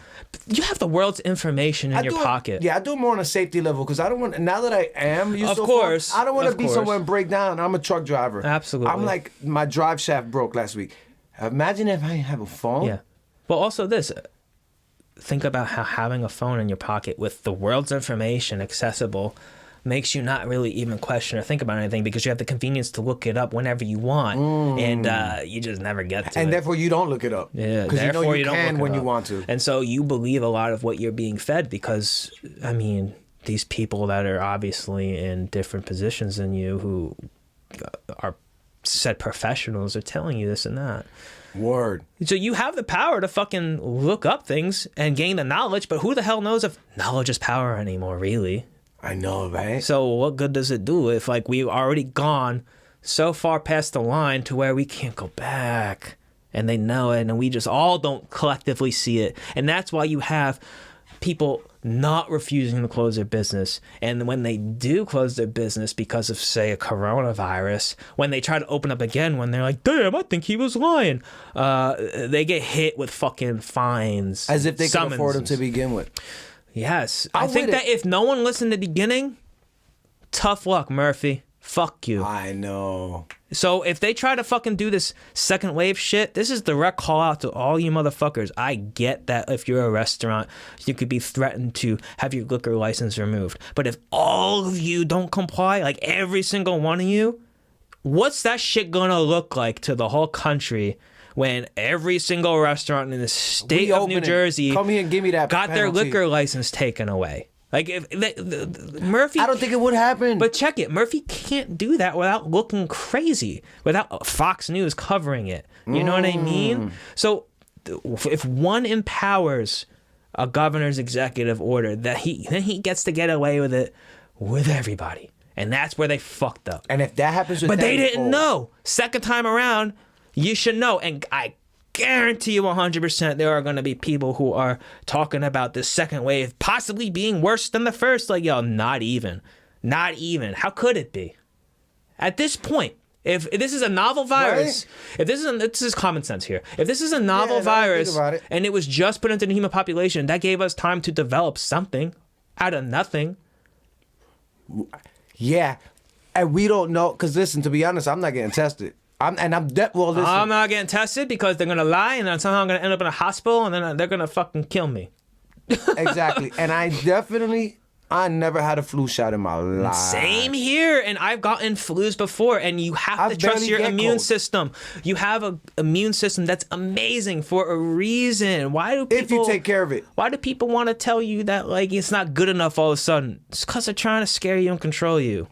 Big pharmacy. And if you fucking somehow really do get affected by this, you may have already had something. And I'm not saying that your life is worthless, but the answer cannot be more damaging than the problem. Than good. You know? Can't be more damaging than good. Right. You can't hurt many to save a few. And that sucks, man, because you could be close to somebody who has some sort of issue. And once again, anybody that lost somebody, I will say it again. I'm not going to keep saying it again, but I'll say it again. Sorry for your loss. I am not saying that the people that you lost mean nothing. They do. They do. So let's get that out the way. Well, we're trying to come up with answers for what we can deal with. But check this out. Talking about compromised people. I got a friend, and you may have met him in passing, who almost died twice in his life. He got bad meningitis when he was a teenager, and his neck got paralyzed, and he had to go get fixed up, and that was scary. He ended up being okay. He fully recovered from that. He's a garbage man nowadays. Now. Yes. And years ago, he, had a flu situation that evolved into something way more worse. One day he was helping one of his family members move, and he was told that he didn't look so good. And he's like, oh, I'm good. And he fucking passed out, dropped to the floor and everything. Way. Yeah. Turns out he had a double lung infection. So he double pneumonia, and he was already asthmatic. And it ended up being so terrible that he had to be put in a medically induced coma. And I think it was for a week or more. This was before Corona? Way before Corona. Corona. Talking maybe 6-7 years ago. Okay. Yeah. And I skated with him before that. When he fell off, I had no idea that was going on. And I skated with him again, and he starts telling me the story. I'm like, Jesus Christ, you almost died. Damn. So it hit me. It made me realize just how compromised people can be, depending on the individual's makeup. Yep. Okay. Coronavirus happens years later, and I'm scared for him a little bit. I'm thinking of him more than I'm thinking about some other people. Yeah. So I talked to him during the whole thing, and I'm like, how you been? Feeling? You freaked out or what? You got put in a coma for something that affected your lungs. We got a virus here that's set to directly attack that shit. Word. So how you feeling? Respiratory. He's like, yo, I'm still working. I'm a little freaked out and stuff. And I'm just like, oh my God. I'm thinking I'm more scared about it than you are. You taking vitamin D, homie? Yeah, what are you doing? You still skating and stuff, making sure that, you're getting active and all that. And turns out, fast forward a little bit, his wife gets coronavirus. And his newborn daughter gets it too. What? Now, who tested him? I said to him, I want to see the test. Well, they're in your house. You're a father to a newborn baby. You can't really socially distance like you're recommended to. You can't just be having a face mask on that baby to protect you because you're compromised. That don't make sense. Nah. What's going on with your wife? Don't you share a bed with her? Yeah, what are you gonna be in the He fucking didn't garage? quarantine from them. He didn't social distance from them. He didn't get sick at all. If anyone should be dead, bro, I love you. I don't want you to die. But if anyone should be dead, no offense, you What? should be fucking dead. Yeah. For what these people are telling us. When I say people, I mean the mainstream media, deep state Dr. Fauci, and whoever else. He Should be dead. Yeah. He should be fucking dead. And he's not dead. Yo. He slept in the same bed. He kissed her here and there. Yeah, of course. Oh Obviously. my fucking God. And So he's it all not- goes out the window to me. Yeah. At that point, I was like, fuck, I feel like I'm being used. That's when I started to really start spinning. I was like, okay. And then I started watching what, like, some of these leaders were doing, and I started looking at what the other ones were doing. I'm like, oh, there's separate agendas here. Yeah. But I witnessed that on the ground level. So when I see, like, cases spiking and stuff, I think about Burley, and I'm like, he didn't even get it. So they're fucking lying. That's what I mean. But, but all right, if the baby got it, Yeah. did he say, like, was he like, my baby got it? Right. Or was he like, do you know if he was? I like, have oh, no shit. idea, like, how far he went to know the test was legit. And also, That's what I mean. This what I'm about to say is about to fall in line with what you're thinking. When these riots first started and the protests and all that, Yahoo News, I'm fucking doxing you. I'm calling you out. They said that, like, a fucking high figure, like, I don't know, thousands of people got coronavirus in 24 hours. Okay, well, no one got tested. They were too busy rioting and protesting, and also there's a turnaround time to the testing. If you still believe the news after that, fuck you. Yeah. I'm offended that I live amongst stupid people like that. If you like, how could that possibly be? Like, no one cared about coronavirus when the protests were happening, and they continue to happen, and the riots and the lootings were happening. Mm-hmm. How the fuck you think that they're gonna care enough after breaking into Macy's or whatever to go get tested for coronavirus when they want to see the world burn? Do you think they even care about anything? I get what you're saying. So you're thinking that They lied about that fucking shit. So you think Yahoo said it didn't spike? Yahoo said there was a huge spike, and I'm over here like, how do you know? These people didn't even get tested. You said that there was a huge spike within 24 hours. None of these people got tested. I promise you. These people are too busy protesting, rioting, and looting. Those three groups, they're all in close quarters. Whatever they're doing. Those two. Yeah. Yeah. Whatever they're doing, they are in close quarters. You like how I'm keeping them separated, right? Yeah. Like, you got the protesters, you got the rioters, and you got the looters. Yeah. Either way, they're all doing something together. One thing that's the same, and they're doing things closely. Yes, they're together. Okay. And I don't even think on whether you're right, protester, looter, or rioter. Mm-hmm. They're too busy doing what they're doing. I'm not even out there, and I'm too busy to go take the test. Exactly. You think they got time to take a test? So how did they come up with these numbers? And how do you have the audacity to lie? Money, agendas. We're gonna find out. Where did Yahoo get their corona numbers? Yeah, please. And you said this was Yahoo? Yeah. We're back. We try to find it, but who knows? Anyway, I could see Yahoo saying something like that. Yeah, and plus, like, as things get discovered and people start finding out more, the things that you see could be different. Like, say people start discovering falsities in a narrative, then through censorship and the power to kind of rewrite history, things can be removed as if they haven't happened, or changed as if they happened one way. Yeah, because once you go against a narrative, it's like, or we find out the narrative, then they're like, oh shit, they know. Yeah. We gotta switch it up on them. Mm-hmm. Yeah, that's crazy. Yeah, exactly. I think there's a lot of power in what big tech can do, or what the media can do when it comes to what you can and can't see. And I'll even go in a different direction, what's tailored for you. Like, I think that they have control over, what direction we take in our lives. Who's they? Big tech? Yeah, big tech. Okay. And I also think that they watch you, and that has a lot to do with straight up invading on your privacy and banking on you not reading the fine print if they don't want legal action put on them. Like, some companies, I feel, will do things regardless of your privacy and the rights you have to that privacy. But I also think that some companies just straight up don't care. Yeah, you know what? This is what I also think. All these corporations that came out and were putting up the Black Lives Matter things, like Call of Duty did it. I appreciate them doing it, but how come you ain't do it before? Because like I said, they don't want to be on the wrong side of history. Now, do I really think they care? I don't think they care. They just don't want to be on the wrong side of history when the story gets told. Right. But even if they are lying and they're just doing it for that purpose, then maybe the protest did kind of help and spread the message out a little bit more. Yeah. You know what I mean? But big tech is crazy to me. Yeah. They control everything. You can't have a platform that strong. You can't give us an open forum for discussion, but yet you want that discussion to only be one-sided. Because as soon as I go against it, the narrative that you want as a big tech company, God forbid I'm right-wing, I can't talk.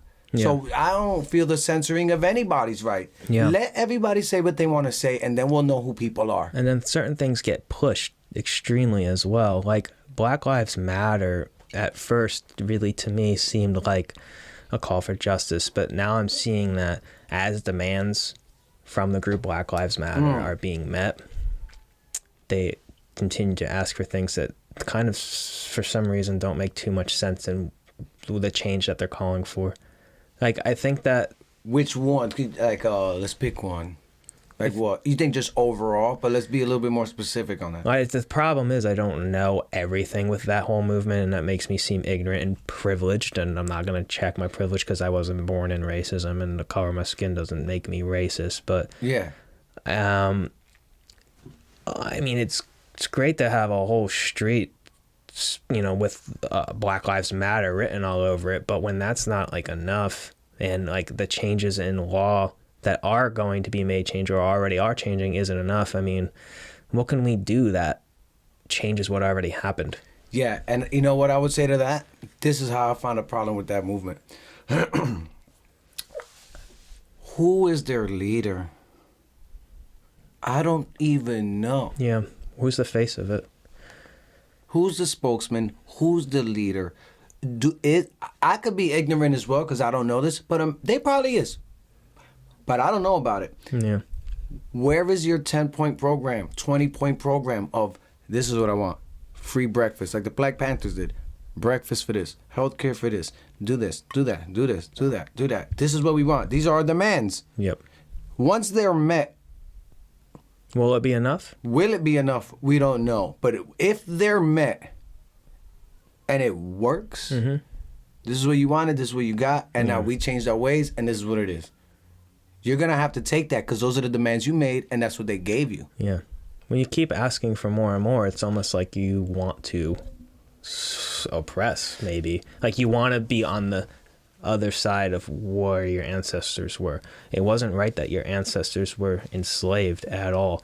If you think that's very wrong, then stop trying to suppress another culture and make them out to be worse than they are or something that you're saying they are because of the color of their skin, because that's what white people did to black people. Like, I can walk outside and now I'll be looked at as a racist, but I'm not. Just like back in the day, a black person was looked at as whatever white people were making them out to be. Yeah. Because they were black. You weren't given the choice to prove yourself. So, like, now I got to worry about someone thinking I'm fucking racist. And I'm not. I love all walks of life. You're right. And you know what? This is why it's such a touchy... It's hard, but I will say this, that it does suck for you to have to go through that, because I know you're not I'm not racist. worried about it at this Right? point. But But at if someone this wants point- to start throwing hands, it's a huge problem. And you're starting to see, like, whether the stories are only highlighting certain things and not the full situation. People just getting beat up for no apparent reason because everybody's just riding that wave right now with the rioting and the looting, Yeah. you know? But I will say this, right? Once the fact is that the history of America has shown what has happened to the indigenous, and they got a part in slavery as well that I just learned the other day that now I got to do more research on with the indigenous, but that's a whole nother level. But even what happened to them and what happened to the blacks, what happened to black people, they have a history. White people have not suffered what they suffered. Yeah. Right? So it does suck for you because I know you. That you gotta be like, bro, I'm not like that. Yeah, I'm not playing victim either, but I'm just making a point. No, I know you're not. Yeah. I know you're not, right? I know you're not. But what I'm saying, it does suck because I know you. And I'm like, come on, him? No. So it sucks. But then there's also a point where it was your ancestors did it. You don't have to pay for what your ancestors did either. You know what I mean? Yeah. But you can see how people look at white people and say, you fucking did it. Yep. Because you can get, I get it. I'm currently the only person they could point the finger to. Like, anyone in the present day is the only person they could point the finger to. And if someone is actually able to be proven to be a racist, then it's even better because you can say this person's a racist. Look at what they're posting or look at what they're doing. Look at their criminal history. But it's hard to really find more people like that over more people like me. So it's easier to just say white people are fucking racist based on history. Yeah. But that's what I mean. Like, it's so sketchy. Like, it's so hard to, like, kind of, like, how do we make this right? They never made it right for the black people. They never made it right for the indigenous. That was the thing. It was like, this is what I'm saying. Slavery, they go with it's 400 years ago, get over it. Yeah, well... Right? And then they go It still 9/11, never sucks. forget. Right. It's like, it's wait, the whoa. media fucking fueling a fire that they know they could use to their advantage. To It's keep us separated. politics, knowing that it can use it to its advantage. And it's just a fucking play that you're expected to take part in. Yeah, and they don't like it when me as a Puerto Rican can sit down with you. Right. Can sit down with Josh, who's half black, half Dominican. Right. They don't like that. They don't like the that. point I'm making. And so, Yeah. like, understand, like, what is going on in the world today, aside from what people are telling you, what people are sensationalizing. Look with your own eyes at your own neighborhood. All right, I live in a townhouse community right now, and I have all sorts of different people that don't have problems with one another. I even got one of the townhomes right down the street from me that has a Black Lives Matter sign in their window, and I'm not knocking on their door telling them they can't do that. And they're not looking at me any different. Like, they've seen me skate and all that. And they are definitely looking at this movement, but they're not being radical. And I wonder what it takes for just your neighbor to start becoming radical. Then it gets sketchy. But I think that that's the motive behind Black Lives Matter. I think that they're trying to radicalize a certain demographic of people to an extent. And I don't know if it's like a group that isn't influenced by a certain political side or a bigger agenda, or if they are. But see, this is how I view it, right? With Black Lives Matter. At some point, this has been going on long enough. Yep. Right? With what happens, the abuse of power, especially to the blacks. 100%. Right? That I understand the movement. Yeah. I appreciate the movement. George Orwell said, when they came for the Jews, I said nothing. When they came for the blacks, I said nothing. Mm-hmm. When they came for the Asians, I said nothing. When they came for the whites, there was nobody left to help me. Oh, yeah. So therefore, I am not black. I don't know what it's like to be black. I'll never know what it's like to be black. They're black. Let them make their movement, because what has happened has to stop. And if this is the level, because if Kaepernick takes a knee, he's wrong. If Taraji P. Henson says something at an Emmy Awards, she's wrong. Mm-hmm. If a rapper makes a conscious song, that's not right how to protest. No matter how they protest, it's never right. So then they're like, let's burn some shit up.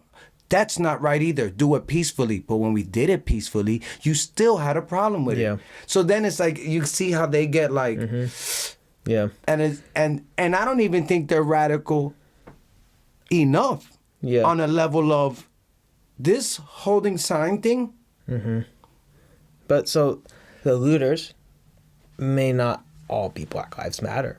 Oh, I don't think none of them are. Yeah, but I also can see like high demands being made by Black Lives Matter, and I know that they could be sparked by a lot of the stories that you see with police brutality, specifically on Black men and women, but they're not really paying too much attention to the numbers. I don't know if what Candace Owens was ranting about in one of her Facebook Live videos is all true. I think that she does her research because she's in a high enough position to understand that people are going to fact check her.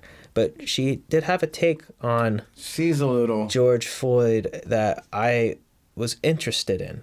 I know that a lot of people, especially in the Black community, have an opinion on her. She, from what I understand, comes from privilege, but nonetheless, she seemed like a contrarian, and I think that people need a contrarian when everyone's confused and when everyone's being fed a lot of one thing, you know? Yeah. You know, like she was talking about how George Floyd had a criminal record and that he was not to be her martyr. And like, I guess if you're a criminal, your chances of running into cops are higher, obviously. So, I mean, I don't know what Derek Chauvin's thing really was for killing him. I don't even know if it was because he was Black, honestly. I think that he's just a murderer. I heard that he had a lot of, different things that happened. And do you know they work together? I heard that. I Derek don't know Chauvin if it's and true, George Floyd though. work together? Yeah, I don't know. That's the thing. Like, you got all these stories and you just don't know what's what. But what I really could easily believe, going back to police brutality and how people can be protected if they're cops, is I believe that... It's too much. I believe that he did get away with a bunch of stuff. I really do.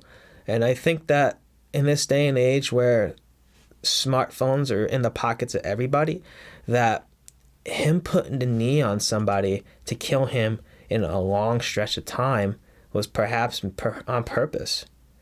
I mean... I do think it was on purpose. Check this out. This is like right when things started to get a little bit better with the virus after we all quarantined for a little bit. And also we started to catch the hypocrisies in the narrative. I think that the way that this guy killed George Floyd, with how someone could easily just spot the situation happening, pull out a cell phone to capture it, was intentional. It could be a stretch to say that, but that's like a conspiracy theory. Like you could make that viral in no time. Yeah, I went to the point for a second. If it wasn't the history of cops killing blacks, but since it is a thing, if they wanted, remember conspiracy theory, this is all hypothetical, if corona numbers, the deaths were supposed to be extreme and they weren't. So now how are they going to get us to get together? Right. Kill a black man. Start a race war. Right? Yeah. Charles Manson was almost right, bro. Fucking God. Yeah. How crazy is that? What Charles Manson made sense? Right? That is crazy. It's freaking weird. His interviews are bugged out. Yeah. But I will say this. I want to touch on the fact that he was supposedly had a record, and the chances of him running into a cop were higher. That may all be true. Yes. But he did not deserve to die. No, of course and not. My thing but is, he had to if this was part of a bigger scheme.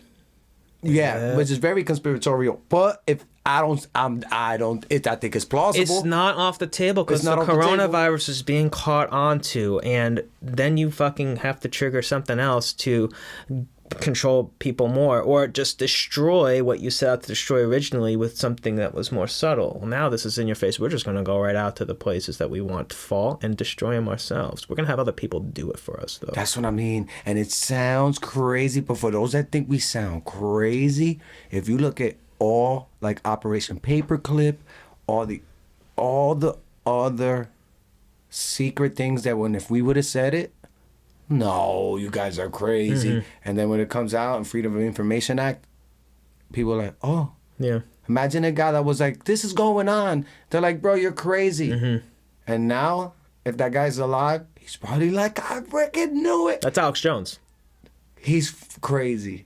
Well, that's funny. He's To crazy. me- But the people who want to silence him, they want you to believe he's crazy, because if they kill him, then he would basically be proven to be right about everything. If Because they- it would have been They murder him. silencing the already paranoid person. Like, if you kill somebody, you disappear somebody like that, then people are going to be like, well, he must have It's been only right. going to give him power. Exactly. So they wanted to just deplatform him from everything and then only show his wild moments and just kind of clown him and create this notion of him just being A loud, outrageous. boisterous, Yeah. crazy man. But I've watched InfoWars even when it was hard to have access to after the deplatforming, and Yep.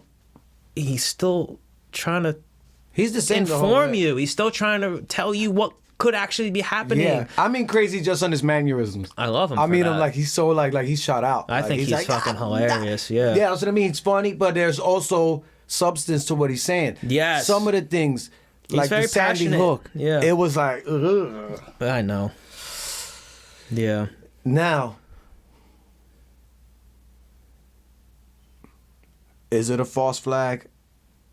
I don't know. False flag is pretty much just a higher power, deep state government entity thing that didn't really happen, that the government does to implement some type of rules or change on its society. I think coronavirus is definitely looking like that more and more. It could be a false flag. Yeah. But the thing is, There's going to be definitely new rules. I was just driving here and I saw driving buckle up, going out mask up. Shut the fuck up. Don't Yeah, make on the that bridge? a standard like wearing a seatbelt when driving is a standard. Fuck you. That's not going to be how it's going to be for the rest of my life. nah, I'm over All it. right. We in here, I'm over it. There to are be honest, a lot man. of businesses that are over it as well. When you look at the entertainment capital of the world, I Las do Vegas, care for my Nevada. parents though. I put the mask on. No, when no, go I in get there. it. Just Oh, in case. Just And in case. especially earlier on when no one really knew Yeah. and we didn't have the chance to learn. Yeah. Once time went on and more things came out and people were brave enough to speak up from the inside or just from what they were observing, putting pieces together, then we were able to think for ourselves with Yeah. it more.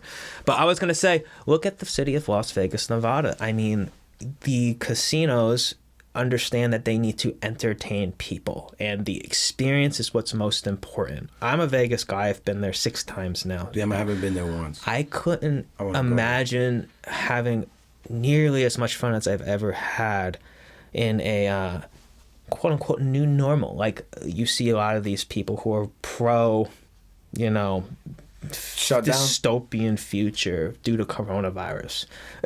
Yeah.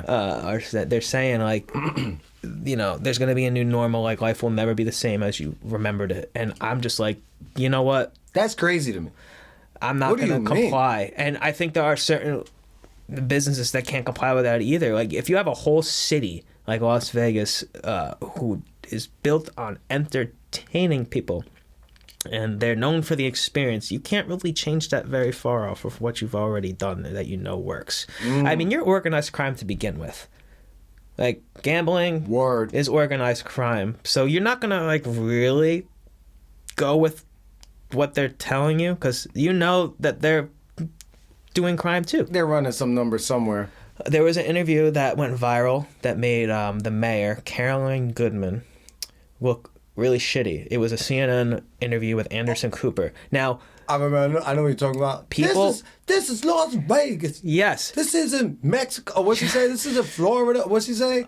China, I think. Yup. This is Las Vegas. Yeah. This isn't China. And Anderson wanted to say it's a virus, it doesn't matter. And he's right on that. She was out of pocket with a lot of things. But I gotta say, she's been the wife of someone who was a lawyer for the mob for so many years. The previous mayor of Las Vegas was Oscar Goodman, and he was a mob lawyer decades. And then he became the mayor. Then he became the mayor. No, check it. And then she became the mayor after he couldn't be the mayor anymore. Because of his ties? My point, yes. But my point is this. She knows when someone's lying about something. If you're the wife of a lawyer for somebody in the mob, you know when someone's lying about something. In that Anderson Cooper interview, she said, "But Anderson, we're not being told everything." When she said that, I was like, that's the only takeaway I really needed. Because it just proved the point that not everyone's willing to play with the narrative. There are actually opposing teams to this. Trump's one of the guys, and he might be used. He might just be an accessory so that he could get another 4 years to give the deep state, the whoever deep state they more are, of opportunity, more of a power. Yeah, Which I find that more to be plausible. Yes, I think Carolyn Goodman understands that that's happening. But I don't know how much weight I give her, being the fact that She wanted to use the city as a fucking, test group. She was willing to open that shit up right away. Not exactly knowing the truth, but I mean, now that we're looking at what we're looking at this point in time, it looks like it was more blown out of proportion than actually lethal. I mean, I would say that compromised people will be affected by the coronavirus. Of course, but yes, they will. And that's any virus. Quarantine themselves. That's any virus, And you are close to 0% fatality, pretty much all across the board. I don't know. I just wanted to make the point that I think that she said something pretty important there. Yeah. But I'm not praising her. Yeah, I get what you're saying. Like the gist of what she was saying was no one really caught that though. I thought that was important, because no one was wanting to listen to her because she was just outed from the beginning of that interview. Anderson kind of went in there knowing he was gonna fucking make her look bad. Yeah, that was his goal. And everybody does it. Fox does it. Everybody does it. That's what I'm saying. That's the problem I have, where it's like they're doing this. Me and you can have a civil conversation. That's no problem, whether we agree or don't agree, right? But it's no problem, right? We're still gonna go skate and we'll still play a game of pool. Don't matter to me. Yeah. But there are people that will go to the extreme and no longer be cool now. I know. You get what I'm saying? Yeah. And they can't logically think. They just heard on her side, yeah, this is America, not China. You got those people, and then you got the people saying, how dare you say that? I know. You're going to use your own people as an experiment to see if the coronavirus is bad? Why can't you come You want to open up now? Yeah. The guy that's like, yeah, this is Vegas. Calm down, buddy. This is kind of real. Yep. And the person that's ultra snowflakey, that's like, how dare you say that's not right to China? Relax. Yeah, China really can't be defended at all at this point. They can't. They can't. People really aren't looking at them right now. I don't trust their news. I don't trust their numbers. I don't trust their stats. I don't trust anything. Yeah, of course. And they've been just proven to be unreliable at this point. There's a lot of tension going on between them and India.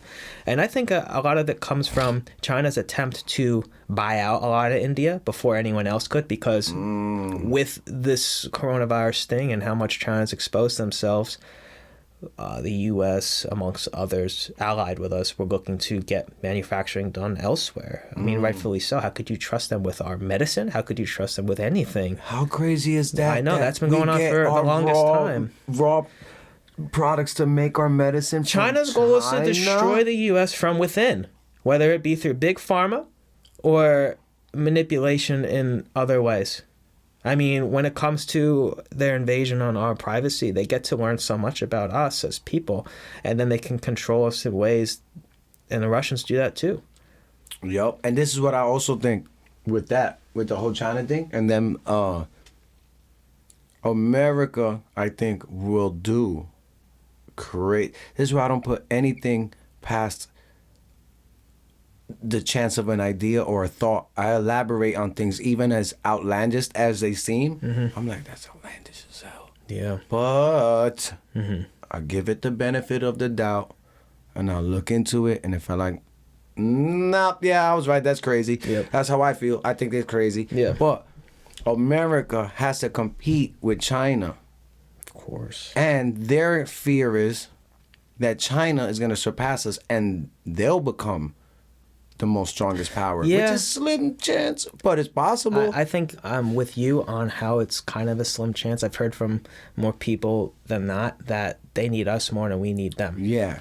And it's because they are understanding that they could just manipulate us on the ground level and on the higher level. They could just do whatever. All the businesses are. That's why they weren't even truthful about, I mean, if this is how it actually played out and it was an accident, they weren't truthful about the release of the coronavirus. And they said that it was under control, and then it wasn't. They also had World Health Organization on, their... Is the WHO on their payroll? Like in cahoots with them, kind of? They're on the payroll, but we got used into paying them more, and they still listen to China more.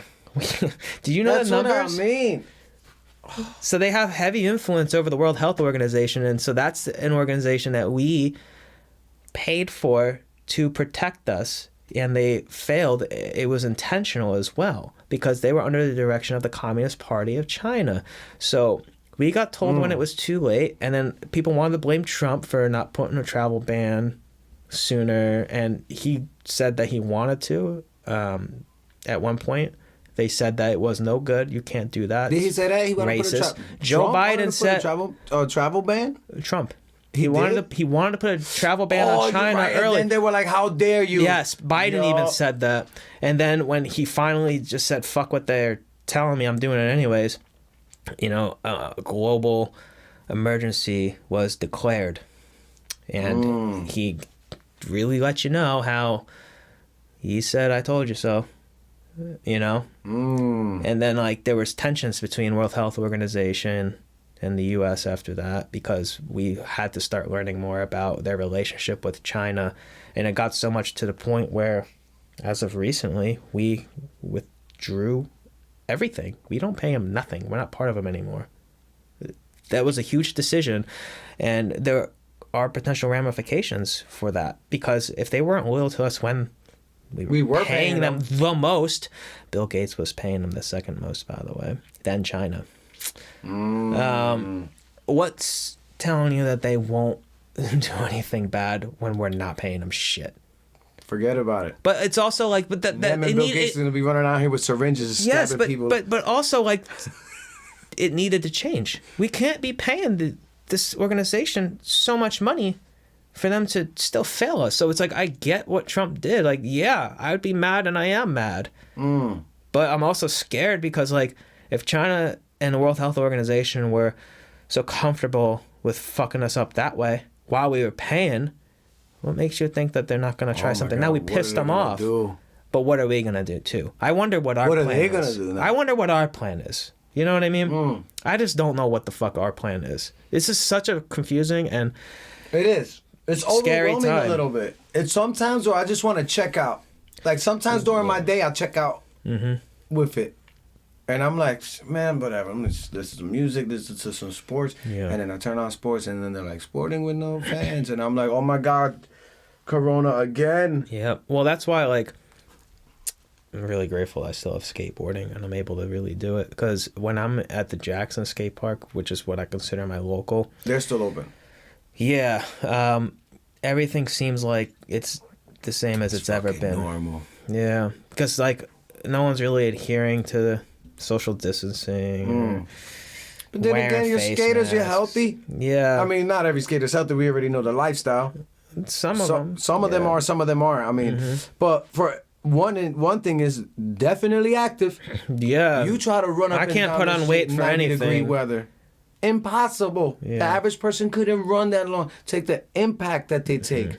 Impossible. Yeah, I'm a runner too. Speaking of actually running. Oh, you run? Yep. How many miles do you do? What do you do? Oh, in 2018 was when I really got into it. I had a roommate who put me onto it. He would do 2 miles at a time, and that was a good starting point. So I did 2 miles at a time, and it was kind of hard to adjust to. When I was younger, I tried to do it just to on a treadmill or outside? Outside. I'd rather, be out in the world, just getting what I need from nature. Feel the asphalt, concrete, grass, whatever. Yeah, I get peace and I get good health from it. I don't want to be indoors doing it, It's a little weird. And it ain't the same on your joints. You know what I mean? The way your body lands on the street compared to the treadmill. The treadmill's kind of cheating. Yeah. Unless you get one without the motor with self-propelled. But that's actually... Exactly. But, yeah. I mean, I did work up to a point where I had this routine. I would do 5 days of running a week, and it would be the weekdays because I wanted to still dedicate time to skating. On the weekends? On the weekends. Since I work an office job, even though, of course, with coronavirus, I'm working from home, I needed something to counter all the sitting. Yeah. You know, because I understand that for the long run, I want to do what I love to do, and that is just to be active. I mean, I don't want to stop skating, so I want to just preserve myself and make myself able-bodied as much as I can. And I think that, like, people really get sore when they do things the wrong way. I think that the more you're in motion, the less you're sore, the less you're hurt. You know, it's only when you get a really bad injury that you got to shut it down for a little bit and let your body recover. But then other you get than to that, meditation, sauna, healing, don't stop stretching. moving. Yeah, right. Exactly. If you're injured, you should do that anyway. But if you're injured, you can't just sit there and soak. Right. Like, you kind of got to stretch or work out the other parts of your body so that they become strong to hold the weight for your injured side. Yeah, it's like what Bruce Lee says, you know, you have to be like water. And I've become aware that a lot of people have heard this before. But I'm just going to go ahead and, like, echo it anyways because it is still applicable. Like, Bruce Lee is somebody who has made an impact on the world for the rest of the world's existence in the short time that he was on Earth. I mean, when did he die? In his 30s? I think so. You could Google that one. But he said to be like water because water can adapt to pretty much anything. Yeah, take the shape of water and you'll be water. Right. But when it comes be to like water, my friend. Water being pure and water being stale, you have to have the river flow. It can't be stagnant. For it to not be stagnant. And if it's sitting still, it's stagnant. Like, say you left a glass of water out on your nightstand. Born in 1940, died in 73. Yeah. Damn, that's young. 33 years old. Well, say you had a glass of water out on your nightstand the whole night and you go to take a sip of it when you wake up at like 8:30. It don't taste good because it's been sitting still all night. Yeah. You know, and so that stagnation in the process of fully going bad, you know? Yeah, imagine that stretched over 6 months, a year, 2 years. But if there's a river flowing, I mean, animals drink out of it all the time, they good.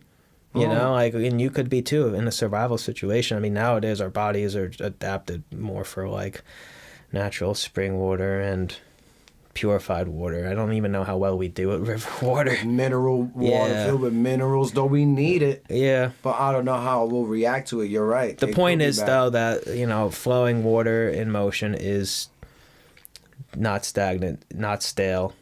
It's just as good as it gets. Yeah, so you figure, let me start running. Yeah, exactly. I don't What want was to the stop most, moving. how many miles was your max in one day? So you want, you know, my longest distance in one shot, like no stopping? Yeah. Because I don't do, like, breaks. I don't think that that's, like, a complete session. You know no. I mean? If you stop. Yeah, you kind of, like, cancel it out. Like, look, if it's, like, a long run and, like, for some reason, like, I got to take a leak. Yeah, come on. I will pause the clock for a second just to get that going. Yeah. Before my body gets comfortable and fully, like, goes into chilling mode. Yep. But I've done a half marathon by myself. Like, I what was that, 20? Never, like, really did an event other than this one time. I did a 5K in half marathon is what? Point 2, Pleasant. Is half it 5? marathon is 13.1 miles. Yeah? Yeah, a marathon is 28.2, I believe. You can look that up. Where'd it go? Just what's a full marathon? But you know half is definitely 13. 0.1. 13.1. Yeah. Full. Yeah, but I mean a marathon. You mean a 5K? That was kind of more. 5K is like 3 miles. 26.2. Oh, 26.2. All right. Why is a marathon 26.2? Who knows? I think it's based on ancient Greek mythology. The answer is somehow both straightforward and yet mysterious. The short answer is the marathon are set at 195 kilometers, 26.2, because the International Association of Athletic Federations officially adopted that in 1921. I'll go with that. Well, yeah, that's just when it was declared, but that's still not And why. you said it was, what the fuck? I think that it has to do with a story from the ancient times. See that mouse tripping on me? Yeah, I see that. I think you got it under control now. Maybe not. No. I'm telling you, the feds, bro. They're out here. They're like, you've been Googling too much. You cut off. We're getting too real. Yeah. Yeah, but I don't know how we got to running from Corona. No, we were talking about how skateboarding was my escape from hearing about yeah, because it'd be Corona, overwhelming, yo. and then you used the word running. Yeah. And I said, well, I could actually do that too. Yeah, that's crazy. I mean, this whole thing, man, is so like... But I don't mind it. You know why? I don't mind talking about it. It is overwhelming. Yeah. And then I get my little chill outs. You know what I mean? I play some pool. I can still get to work. I do what I do. You need to decompress. Yeah, I decompress, and then I'm back at it because I don't ever want to get caught sleeping. Yeah, of course. You know what I mean? know. Yeah. I just don't know how far you have to go before enough is enough. Like, I kind of told myself before I did this podcast that when I do the podcast is probably going to be the last time I really go deep into the conversation because, well, let me tell you, I've exhausted it beyond anything that's tolerable at this point. Like, you don't want it to consume your life either. No, I've talked to a lot of people who have slowly phased out from what I'm telling them by like just looking at their phone as I continue to go on. And I'm like just delivering it and they're just... They check out. Yeah. And I think in my head, it's really important that you know this, but I get that some people don't want to. Yeah, probably. I heard that too. Yeah. I get that some people don't want to look into it as far because they're probably overwhelmed and they don't want to look at the full gamut of what actually could be involved. Yeah, because some people can't handle it. Because listen, if you pay attention too much, if your mental ain't right, this could fuck you up. It's messing me up, yeah, it is. But like I said, thank God I have skating and now running. Like, as a skater, especially having had started at a young age with skateboarding, it was really hard for me to find anything secondary that could eventually be a primary as far as passion. Like, skateboarding, I don't know if it could be like my forever thing. In my heart, it always will be, but there are physical limitations. Like, I'm 30, I'm not really gonna be afraid to admit that my prime's behind me. Like, that gotta be hard, though. I mean, it is a little bit, but at the same time, I'm proud of what I did. Like, it's healthy to might have done that, though, more than I ever thought I could. You know, like, I mean, there wasn't really too many times where I didn't believe in myself, but I had preferences as to what I put myself through. Like, I don't know how many people are really gonna know like tricks and shit, but I don't like to do many rail tricks. Yeah. I think flipping your board into a rail is freaky, but there was a time where I did a kickflip front board down a rail, and I'm good on that. I know there are people that do 360 flip lip slides, whatever. I felt fulfilled just doing that, and that's behind me. So now that I'm 30 and I'm picking up running more, I did a lot of my stunt work. I did a lot of my proving. The wild shit. A long time ago. I've got one more little video edit in me, and it's only for me. If anyone cares to watch, that's cool. But I'm not going to really just push it on anyone. And then I'm done. I think. That's I don't know. Crazy to say. I know, it is crazy to say it out loud. But it's also in my healthy. head, I'm it's done. healthy, though. Yeah, it's healthy if you could be like, look, man, I'm done, B. Yeah.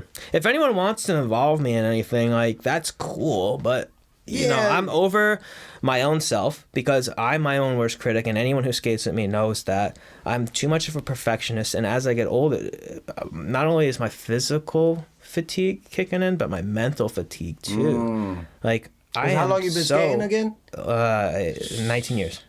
Jesus Christ. It started at age 11. It's 2020 now. So. Jesus Christ. Yep. Yeah. No, but I mean, it's healthy that you could recognize that you're like, listen, bro. Yeah. I'm not a spring chicken anymore. When you in normal year in life numbers, yeah, but for skating, yeah. And I'm not like saying there's people that can't do it past middle age for a skateboarder. Yeah, we'll say. Because look at Tony Hawk, he's still getting down. Yeah, no, and that's why I know I could still do it for fun, you know, for my soul.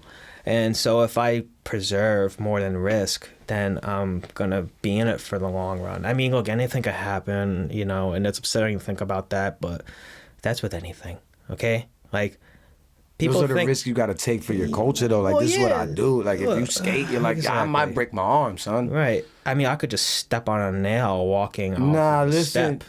What happened was, we're gonna explain what happened. Somebody tried to break into the skate shop. When you had the skate shop. When I had the skate shop, I left the back door open. Did I goof? Yeah, I goofed. All right. I left the back door open. Luckily, I had an alarm. The police called me. I found out who it was. This is what happens. You get Nino Brown on them. And I told somebody, whoever finds the names of the kids who did it gets a free deck. Bro, in one day, homie gave me the names. Called up one of my cop homies, DT. I was like, yo, these are the names. Yeah. Just run it for me. He ran the numbers, the names for me, saw their age. I was like, damn, they're young. And then I was like, you know what? Don't even do nothing. He's like, what do you want? My boy asked me, what do you want me to do? I was like, you know what? I almost said his name. Don't worry about it. It's all good. I goofed for leaving the door open. Yeah. They tried to rob me, but I goofed for leaving the door open. Yeah. Luckily, I set the alarm. But anyway, so now I was like, oh, I'm going to get these. This is probably, I don't even know. This is old, so who cares? Home Alone traps. The statute of limitations on this is probably passed. I set a Home Alone trap and I put wood, a piece of wood with nails sticking out, and I buried it with leaves. And every day I would take it out. But here you come one day, and I forgot to take out the And I was wearing some thin shoes You had that some day. Vans on. Maybe Black- even Chuck Taylors. No, you had black Vans with the gum soles on them. Oh, yeah? I remember that because you put and you. Put I'm your wearing foot on- black Vans with gum soles right now. This is fucked up. Is this gum sole? It is gum Yeah, sole. That's bro, fucked up. how crazy Yo, was I'm it? watching my step when I leave. Yo, I got here. this whole house booby trap, bro. I'm Stop telling you. with that. Yo, that shit was That's funny, fucked bro. up. That I'm really wearing the Bro. same color. That shit was crazy. Oh man. Damn, and then you put your foot up and the wood was still stuck to it. You said that I reminded you of Stewie from Family Guy in that one episode where he gets the shard of glass in his forehead. And you were just like, oh shit. Yeah. I was like, do I take it out or leave it in? Do I take it out or leave it in? And I'm like, I don't fucking know. I Take took it out. I took it out. And then you were like, yeah, I had to go get a tetanus shot. I'm like, yeah. Because as the night progressed, I started to lose the ability to move my toes, oh, and shit, it was rusty nails. I was ready from to the take people out. from the center of the wound, it started to get discolored. In My the same day? skin was turning Same night? green. Yeah, same night. So I just went to the hospital. I was ready to take somebody out. Oh, by the way, that was all allegedly, hypothetically. We don't know if that happened or not. Freaking but yeah, man. But you're gonna take a L. I'm not bad. You know what I mean? I'm fine. I'm fully recovered. No, I'm saying when it comes to skating and the being the pro, Oh, it's yes. healthy. It's healthy that you can say, because some people, for example, some fighters, bro, Yeah. they don't walk away. I know. when they should have Yeah. walked away. Now I they see, I can't see change their kooks kids' in Pampers. a lot of different things that really need to just hang it up and do what they do for the love of it and not the notoriety. Like, if your glory days are behind you, there's nothing wrong with accepting that. Go. And It's just- hard though. It's hard. Just spread the message of your passion to the people that you want to see have that experience that you had, because you know what it did for you. Like, when it comes to skateboarding, it saved me in a lot of ways, like I mentioned earlier in the podcast, and I would be happy to share my stories with the youth, because it is just wonderful, and I had done this for years and I will continue to do it, and I know that it works. But when you're young and you need something to just grow with as a person, skateboarding is a good thing. Now, how do you feel? Where do you feel skateboarding changed from when you started till now? It has to, because everything evolves. But Yeah, do you of course. think it I'm changed also for the better 30, or for the worse? so it's definitely different now. For better or for worse, there are pros and cons to where it's gone. Okay. When I first started at 11, it was the year 2001. So obviously, there was a whole different fad than there is now. There were multiple fads in skateboarding that led to what's currently in. Yeah. As far as like product changes go, there really weren't many It changes. really isn't. It's a piece of wood, but the trucks are the Yeah. same, the wheels are the same, different sizes, whatever. The bearing sizes is the same inside. There are slight That's crazy. changes in like wheel technology. Yeah, and like the material. deck technology and shoe technology, but overall, like for the everyday skater, it's about the performance of the product. Like, it's very obvious that sharp grip tape on top of a board is going to destroy suede shoes. If you have tough leather, you'll have longer lasting shoes, but I hate the way that the leather performs. I'm always going to wear suede shoes, even if it means me spending a little bit more because I have to frequently buy the suede shoes. Yeah. You know? And also, I think there would be no industry if the products weren't...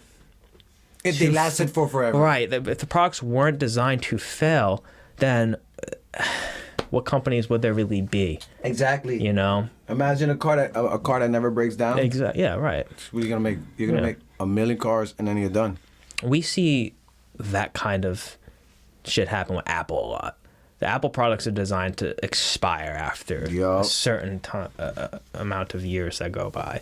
And even if like the technology does last you, you're gonna fucking be forced to update, and then most of the apps on your device aren't gonna work. Yeah. Because it's like outdated. Yeah. You know? Yeah. Yeah, they got pros and cons. I could see it. What would be a con?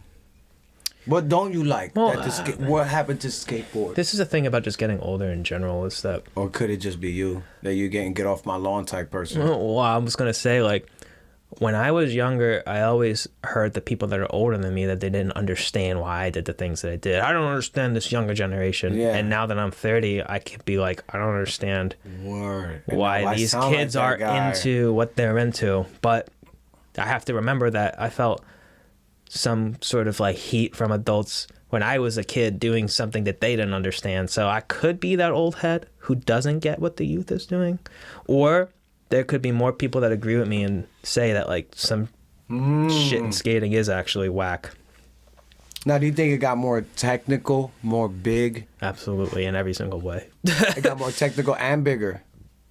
Yeah, And definitely. You got like Shane O'Neill. He kind of changed the game for a second. Shane O'Neill is what I would say the closest thing to a robot. And I'm not even just saying that because you brought him up. Like, if you were to ask me who was the most like proper skater, That's what I mean, like a who technical, perfectly clean... executes mostly everything, I'd have to say like Shane O'Neill. I mean, like Wade DeSarmo has an awesome style when it comes to like what's clean. There's a bunch of others. How about, because where do you put Luan Oliveira? Where do you put him at? On a just massive level? Like very clean too. Quick. Well, the reason why you know some of these names is because you see these people on Street League, right? Yeah. Like, I'm gonna be honest. Yeah. You're gonna be honest. Like, that's why Street League is broadcasted to all audiences. What was the other one? Najee Houston. Yeah. I mean, he's like the Tiger Woods of skating. He's the at this goddamn point. Michael Jordan of it. Yeah, or you could say Michael Jordan too. Absolutely. With the wins. What was that show where they did where they had all Rob teams? Dyrdek? No. Where they had different skate teams competing for a daily log, and it was like a whole month thing. I can't believe Oh, my King of the God. Road. King of the Road. There's a lot of skaters involved with that, though. I love King of the Yeah. Road. Yeah. That's how I figured That's a out Thrasher more thing. of them. Yeah, that's a Thrasher thing, and you will get exposed to different kinds of skaters in that too, And because I it's felt like that was it was a bit more real watching. yeah, that. because that whole thing is picked for skaters. Yeah. That is a series that's meant for skaters as the audience. Mm-hmm. The Street League is for anyone who's clicking through the channels. It's for skaters also, but they're trying to really They formatted it. format it for a general audience to put skateboarding more out there, to market it to more to the people. point it's in the Olympics. Absolutely, and that makes us look good. Yeah. So, the hardships that I may have had growing up might not exist if we continue to look good. You know? Because, like, I got looked at as an outcast when I was younger. And now I think that it's just no big deal to see me on a skateboard or to see a kid on a skateboard. Like, to someone who's not in it, you know? But there is also something to say that the fact that you had to go through that hardship, Yeah. and they don't. It's like, yo, You don't know. you get to just cheat, and you get to hit the ledge in front of the bank, and the Yeah. security doesn't come out for 30 minutes. For me, they saw me walk up, and it was 30 seconds. Right. Well, because it's more popular, that means that people have to try harder to get recognized, which accelerates the skill. It really yeah, 'cause you get to do raises some regular shit the now. level. Yeah. See, I didn't have like the craziest shit to really like chase Stand out. after. Yeah. But there's just absolutely no way I can hang anymore when it comes to the kids coming in and what they feel like they gotta learn and what they feel like they gotta do, because the internet especially has Over put Instagram and the clips. Oh. everything out there from all over the world, because there could have been shit happening in another country that wasn't happening in America that I couldn't see until a 411 issue came out. Somebody could have been tray flipping in India, nobody knew. Right. Before we was Everyone tray knows flipping, what's not happening people. now. Yeah. That's my point. Yeah. So the bar has been raised because everybody knows what everybody's doing, and if you don't want to be like a dweeb in the park or shunned or called like whack, I guess you'd have to look at what people are doing and try to learn. And a lot of development happens at a young age. Yeah. For better or for worse, you know? Like when something bad happens to a kid when they're young, you can see it in their adult life. I mean, Of course. it's hurt just- people. Yeah. Everything goes, what you had as a child comes back to when you're an adult. Yeah. I mean, you could look at extremes and you could look at like small things that could have even made a difference for better. So like in skateboarding, like when I was a kid, I got made fun of by a certain group, and now I'm realizing that was probably fuel to be better, to do better. Yeah. You know, to shut them up. Yup. And I did become pretty good. I was happy with where I ended up. So I think that kids do have more motivation by seeing what others are doing. Whether they get like jealous about it and they think low of themselves to where they don't want to feel that way, or they're just like admiring it. Yeah. Because, I mean, like I said, everything changes, right? Everything changes no matter what. Yeah. Oh, And yeah. it just sucks when it's something that you do. Like, I breakdance since 96, right? I still get down here and there. Yeah, you got down at Soul Skate. I still got that footage. Yeah, but even that was like, I was over the scene at that. I was, Right. I think I was like 15 years in. That then I was like, I'm over this. Probably like 14, 15 years in. Then I just got over it. And you know what was the jump line? I had a chance with me and my homies. They had a chance to do the Knicks halftime show at a home game. And if we did good, we probably could have been. They got the New York City dances, the girls, but we could have been like a part every home game. But we had to audition first. At the time, I would go there. My ex, at the time was my girl, we would go there I don't know, 2 times a week, and we'd practice and we practice and we practice. I didn't like the song. We picked Mama Said Knock You Out. Oh, I'm like, look, I could see you not feeling that. I was like, this is too gimmicky for me. Yeah, I was gonna Even say, as a that fan, is gimmicky. I don't even care. I get it. Almost sounded. This is what it felt like to me. I don't know who picked the song, but it was almost like you're catering. Like you almost feel like people don't understand what we're doing. Right. And now you're like, let me dumb it down for them. You're supporting that when you're not exposing what your culture really is. And it's like, Mama said knock you out. Yeah. How are you amped? It's like, Mama said, know, right? I'm like, what Like, are that's we doing? some shit that would get used in commercials. Yeah, it was weird. Like, this is, bro, we're in Manhattan. This is the garden. Come on, turn up. This. Like, you know, when it comes to like music like that, just to like riff on something different real quick, what do you think of a person that like only really listens to what the radio plays? It's kind of just like, shouldn't you look a little deeper, or are you that basic? To be honest, I don't listen to anything the radio plays. I don't even listen to even. I find an artist and I'll rest in peace, Sean Price. After him, I'm almost even done with hardcore hip hop. I can't listen to hardcore hip hop anymore. I still hear you talk about Sean Price. I still hear you talk about Blue in Exile. And it's just a testament to Time, knowing what timeless. you like. And timeless is timeless. But then again, I find new artists. Like I said on the last episode, Mick Jenkins, Boogie. There's other artists, Anderson .Paak I got on, Mac Miller I got on when he was alive. Yeah. I got on Mac Miller, and I was like, damn, I used to hate this dude. Yeah. Like, he's actually good. Well, and then I was think like, yeah. There's a lot of creativity in hardship and struggle. And he obviously suffered from addiction. I know. Look at Amy Winehouse. Yeah. Look at Jimi Hendrix. Yeah. Sam Kinison Isn't that a as a shame? comedian. I mean, like Kurt Cobain, too. I don't really all of them. listen to, Nirvana much, or really a lot of the people we just went through. But I understand that there is really something about somebody who's gone through a lot. I mean, they have a different perspective, and they're able to creatively put that out there. I think they through reach their another craft. level. Yeah, but it takes a lot of you going through shit to get there, and not everyone can do that. And even if some people do go through those hardships, can they Make it put up it out in the yeah. way that these others have? There's only a few people that really went through a whole bunch of shit that were successful off of their pain. But unfortunately, you see they're you painting really don't them see up. that in skateboarding, or do you? Yeah, definitely. It's like been more. But I feel like it's under wraps a little bit. I was going to tell you that it's been more exposed with how like people are wanting to be more accepting of the lesbian, gay, and trans communities.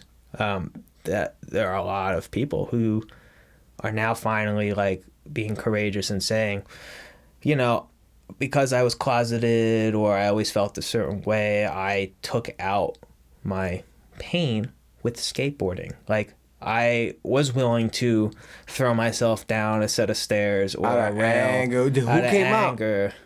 Brian Anderson was the more notable one. Word. He's been in skateboarding as a pro since the 90s. Wow. And no one, except for a few close people to him, really knew that he was gay. And he was gay the whole time.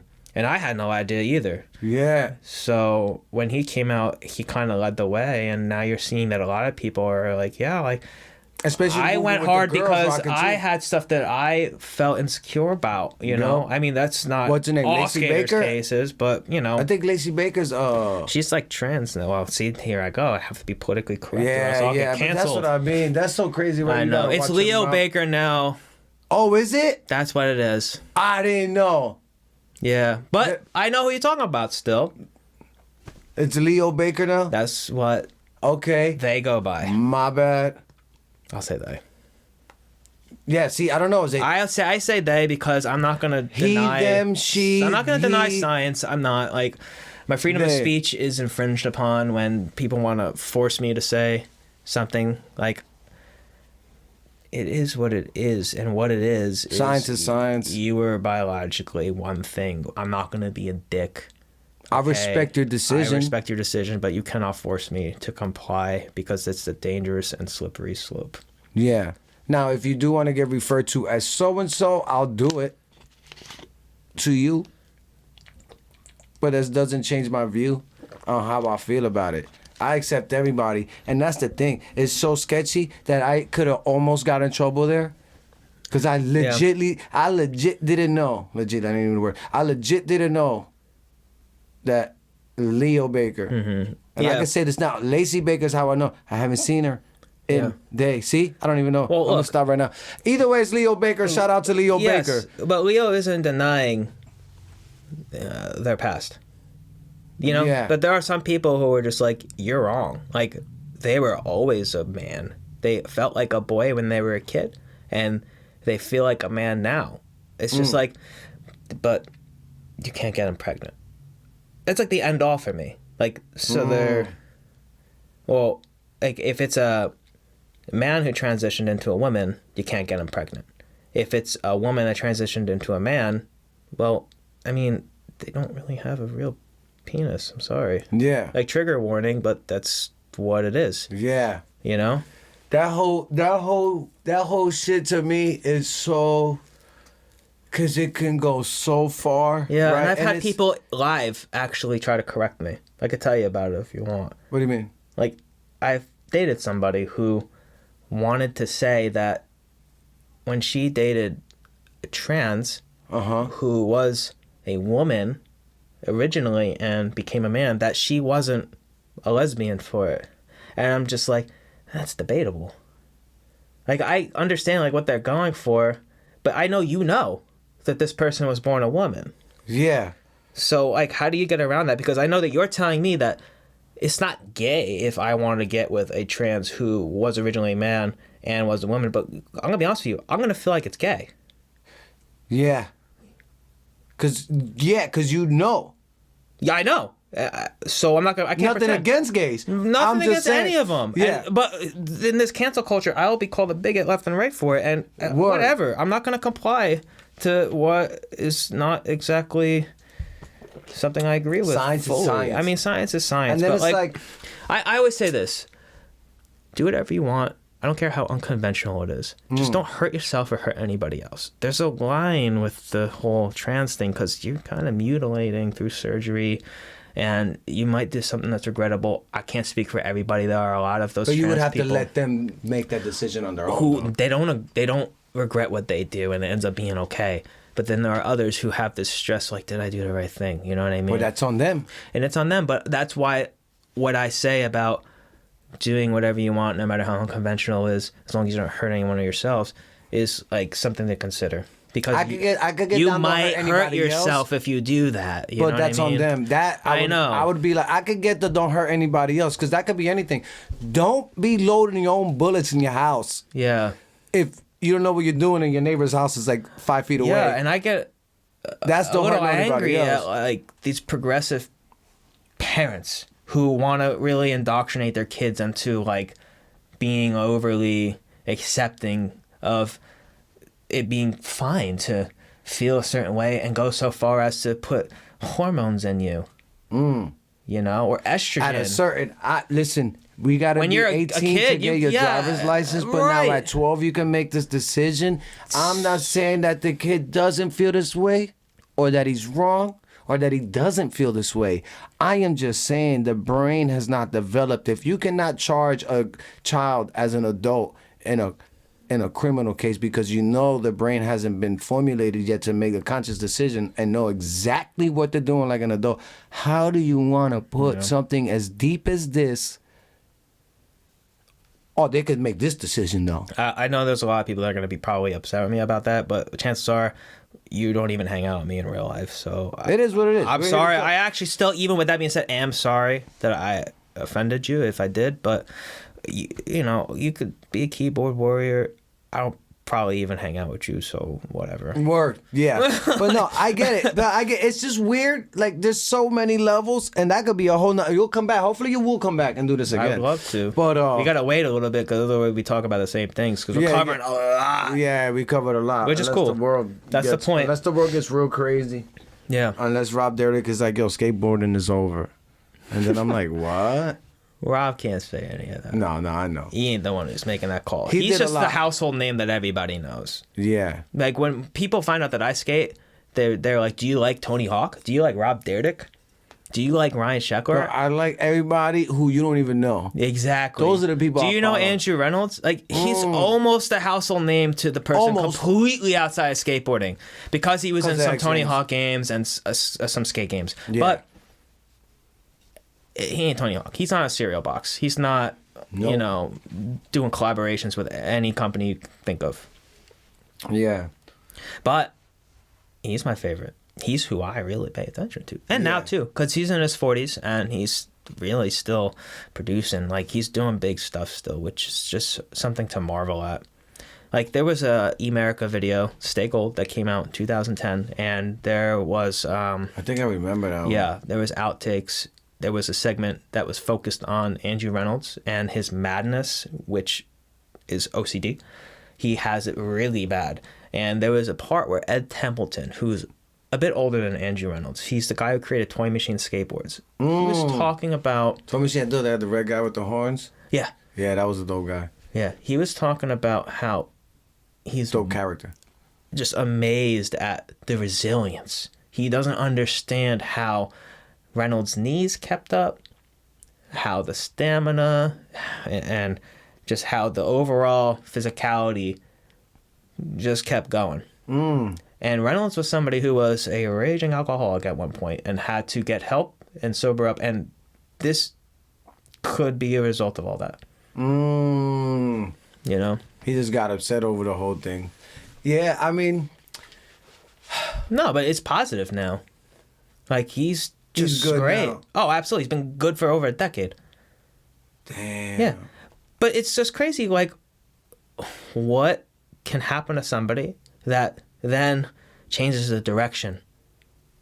You know? That's what I mean, because even this, like, you even apologize for the, people gonna get mad. Who, at what point, it's not like you out here saying, kill them all.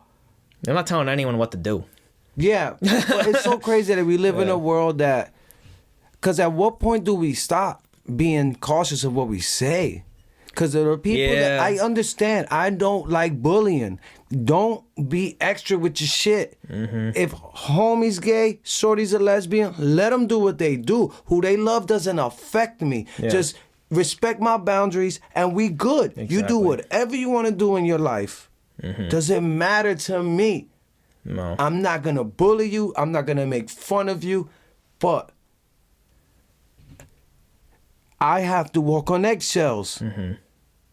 And that's hard enough too. Yeah, right. Like, and you can just be outed for saying the wrong thing and you didn't really even mean to, but you were raised a different way. With Baker, I could have goofed. If I had a bigger platform, if I had 1 million followers, and I would have said Baker and said Lacey instead of Leo, bro, they would have. That's it. And it may not even been him who did it.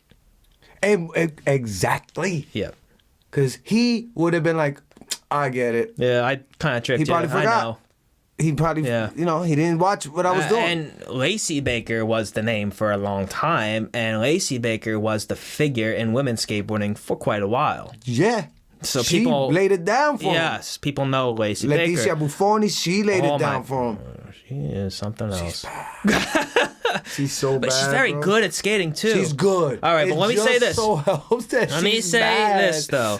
Ooh. One of the better women skaters that walked away was Marisa Del Santos. And I don't know if I'm saying the name correct. I'm probably butchering it. But she was in a Zero video called Strange World.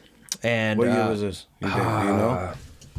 Wait, I won't. Let me guess. Yeah. And then you check me. I'm gonna say 2012. So let me know. Anyways, what was it called? This woman killed it in this video. What was the name you said? Zero Strange World. I want to know when that video came out. I think it was 2012. Let's see. 2011. Something was telling me Almost to say all. 2011. Damn. And what was her name? Marisa Del Santos. You could just do M, and then one S.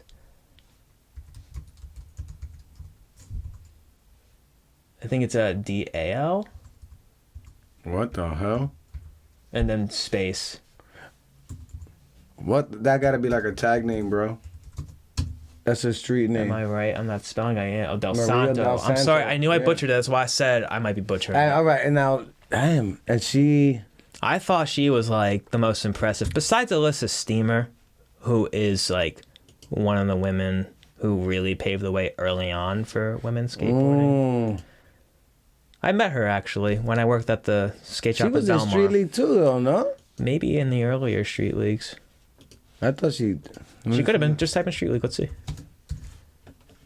Let me see if she was. We're looking at X Games 17. Maria Del Santos interview.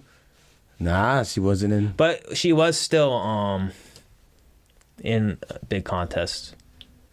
But she walked away. I don't know if it was injury or if it was just like not wanting to fake the funk. Who? That she just Marissa. walked away from it? Yeah. I know that there are some women in a lot of different things. I'm not trying to discredit women. All right, I'm not being sexist, but they gotta know that they're being marketed because they looking good. You know what's crazy? But there are some that kill it, and I want to give credit to Marisa Del Santos. Leticia, I'll give it to. Pamela Rosa, I'll give it to. She's nice too. Yeah, she's from Brazil. South America really comes out with talent. They really do. talent. Yeah. They're nice. Alyssa Steamer, you're a legend. Who else do I want to like really give some good credit to? You know what? I would kind of want to give her credit. Shorty that did she don't even really need a skate though. She got like a degree in like engineering or some shit. Oh. She always wears the beanie. Yeah. She got short black hair. She was in Street League too. Let's see what Women's Street League roster. I forgot her name. Alexa Sablone's her name. That's her name. Alexa Sablone. Yeah. Look, they still have it. As Lacey. They still have it as Lacey. Yeah. Come on, man. No, I know. Yup, damn, you got it. It is her. It is Alexa Sablone. It's crazy. Actually, the deck that I'm riding right now, it's a weekend deck, and I'm not too familiar with the brand. I just saw a good deal, and I gave it a shot. Was praying that the shape was good because I got it online. And she rides for weekend skateboards, and the deck that I got was one of her pro models. Alexa Sablone. So Alexa Sablone, I'm riding one of your decks, and I cracked it early on, but that shit is still going, and I'm lip sliding rails with that. And any skater knows that if you have a cracked deck, a lip slide's probably the last trick you want to do. Damn, man, she's sponsored by New Balance. Yeah, she is. Damn, I'm hating, son. Oh, she's on Orchard, it says right there, too. Yeah. I've been to that skate shop. It's in Massachusetts. They have a bowl inside of the shop. And, yeah, she's from Connecticut. Really cool. Okay, that makes sense. Yeah. She was actually in PJ Ladd's Horrible and Wonderful Life, which was a video that came out earlier on. And she was younger, but she's from New England, as is PJ Ladd. Nyjah. How do you feel about him? Amazing talent, honestly. I don't know really too much about his private life and how he is as a person. I see that he does flex his riches a little bit, but why wouldn't you? Especially when your father had you in a damn freaking concentration. You know about that. Flipped. Yeah, you know about that. Yeah, his father had him living so crazy. It was militant dictatorship status. Do you credit his skill to that? I don't know. I would kind of say yeah. Yeah, I guess. He has a brother who's really good at skating too. I don't know if you knew that. No. You're talking about Nyjah Houston. My bad for the people that can't see. I don't know Nyjah Houston's brother's name off the top of my head. But we can fucking find out. That's why we got the I do know that Nyjah's been in the game for so long. One of the first skate DVDs I got was Elementality, Volume 1. Yeah, he was on Element. Now, this is the only thing. You know what, though? This is my problem with him. Bobby Houston? Abi. A-H-B-I. Abi. Oh, yeah. Yeah. This is my thing. You know what I think happened to Nyjah Houston and why he gets so much hate? He fell into the Mayweather syndrome. Oh, yeah. Where it's like you're so good. Yeah. And you're so on. Then now people start looking from the outside and like, those judges gave him that trick. I mean, as a skateboarder, some of them phenomenal. It is phenomenal. Like all of the tricks that he gets high ratings on, they deserve the high ratings. But there are other skaters that do tricks that deserved high, if not higher ratings in some cases also. Yeah. So it's very debatable.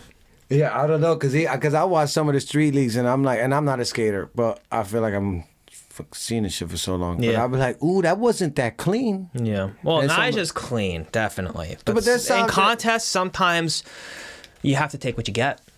And you don't have time to do shit over. But somebody will come and land something clean. Yeah. And I feel like, same thing. I feel like they don't give Paul Rodriguez props for riding switch because he does it so good that they're like, Like, bro, he just switched the whole thing. Yeah. I don't know. I think if you become like, I'm not saying Paul Rodriguez is like a one-trick pony, but if you become a one-trick pony where you do like the same kind of shit, it's expected, and like if you have the same kind of judges, they're like, cool. They're tired of looking at it, and they know that like you're kind of milking it, right? But this man Nyjah has just throughout the years progressively done different things. Like has just increased his toll on his body, trick count like crazy, and he's so consistent. So clean. Yeah, no, he is clean. There's a reason why he is where he is, and credit has to be given where it's due. Yeah. I'm not a hater, man. I'm not. Yeah, not just good. I just feel like he got the Mayweather complex though. Yeah. Like I don't line up with a lot with him, but I'm just not gonna deny where he's nice. he is. He's fucking nice. Yeah, I'm not gonna say fuck that guy. No way. He's nice. I mean, like, I don't know everything about his life. You know, if something comes out where I find out he really was fucked up with something, Then you gotta be like, his skating was good. and that's all I could say. That's like Bill Cosby. Was his comedy not good? That's the thing Yeah, it with was. when you get too much money, you get a lot of opportunities to do all sorts of things. So that's why I really wanted to drive the point home that I don't know what he does in his personal life, but I'm not going to deny his talent. Word. And that goes with everything. Yeah. That's crazy. Right. Well, we just did about 1, 2, almost 3 hours, bro. Oh, you have a lot of editing. I'm just doing that one chopping and we good. Yo, thank you for being here, bro. No I doubt. appreciate you, homie. I will be back again. Yeah, hopefully you'll come back again, Sure. man. Give it some time, you know. Yeah, But 'cause this I'll was sit in the fun. seat again. And yeah, man, I appreciate you coming, bro. You got it. No problem. Good looks, at all. homie. Anytime. Yes, man. sir.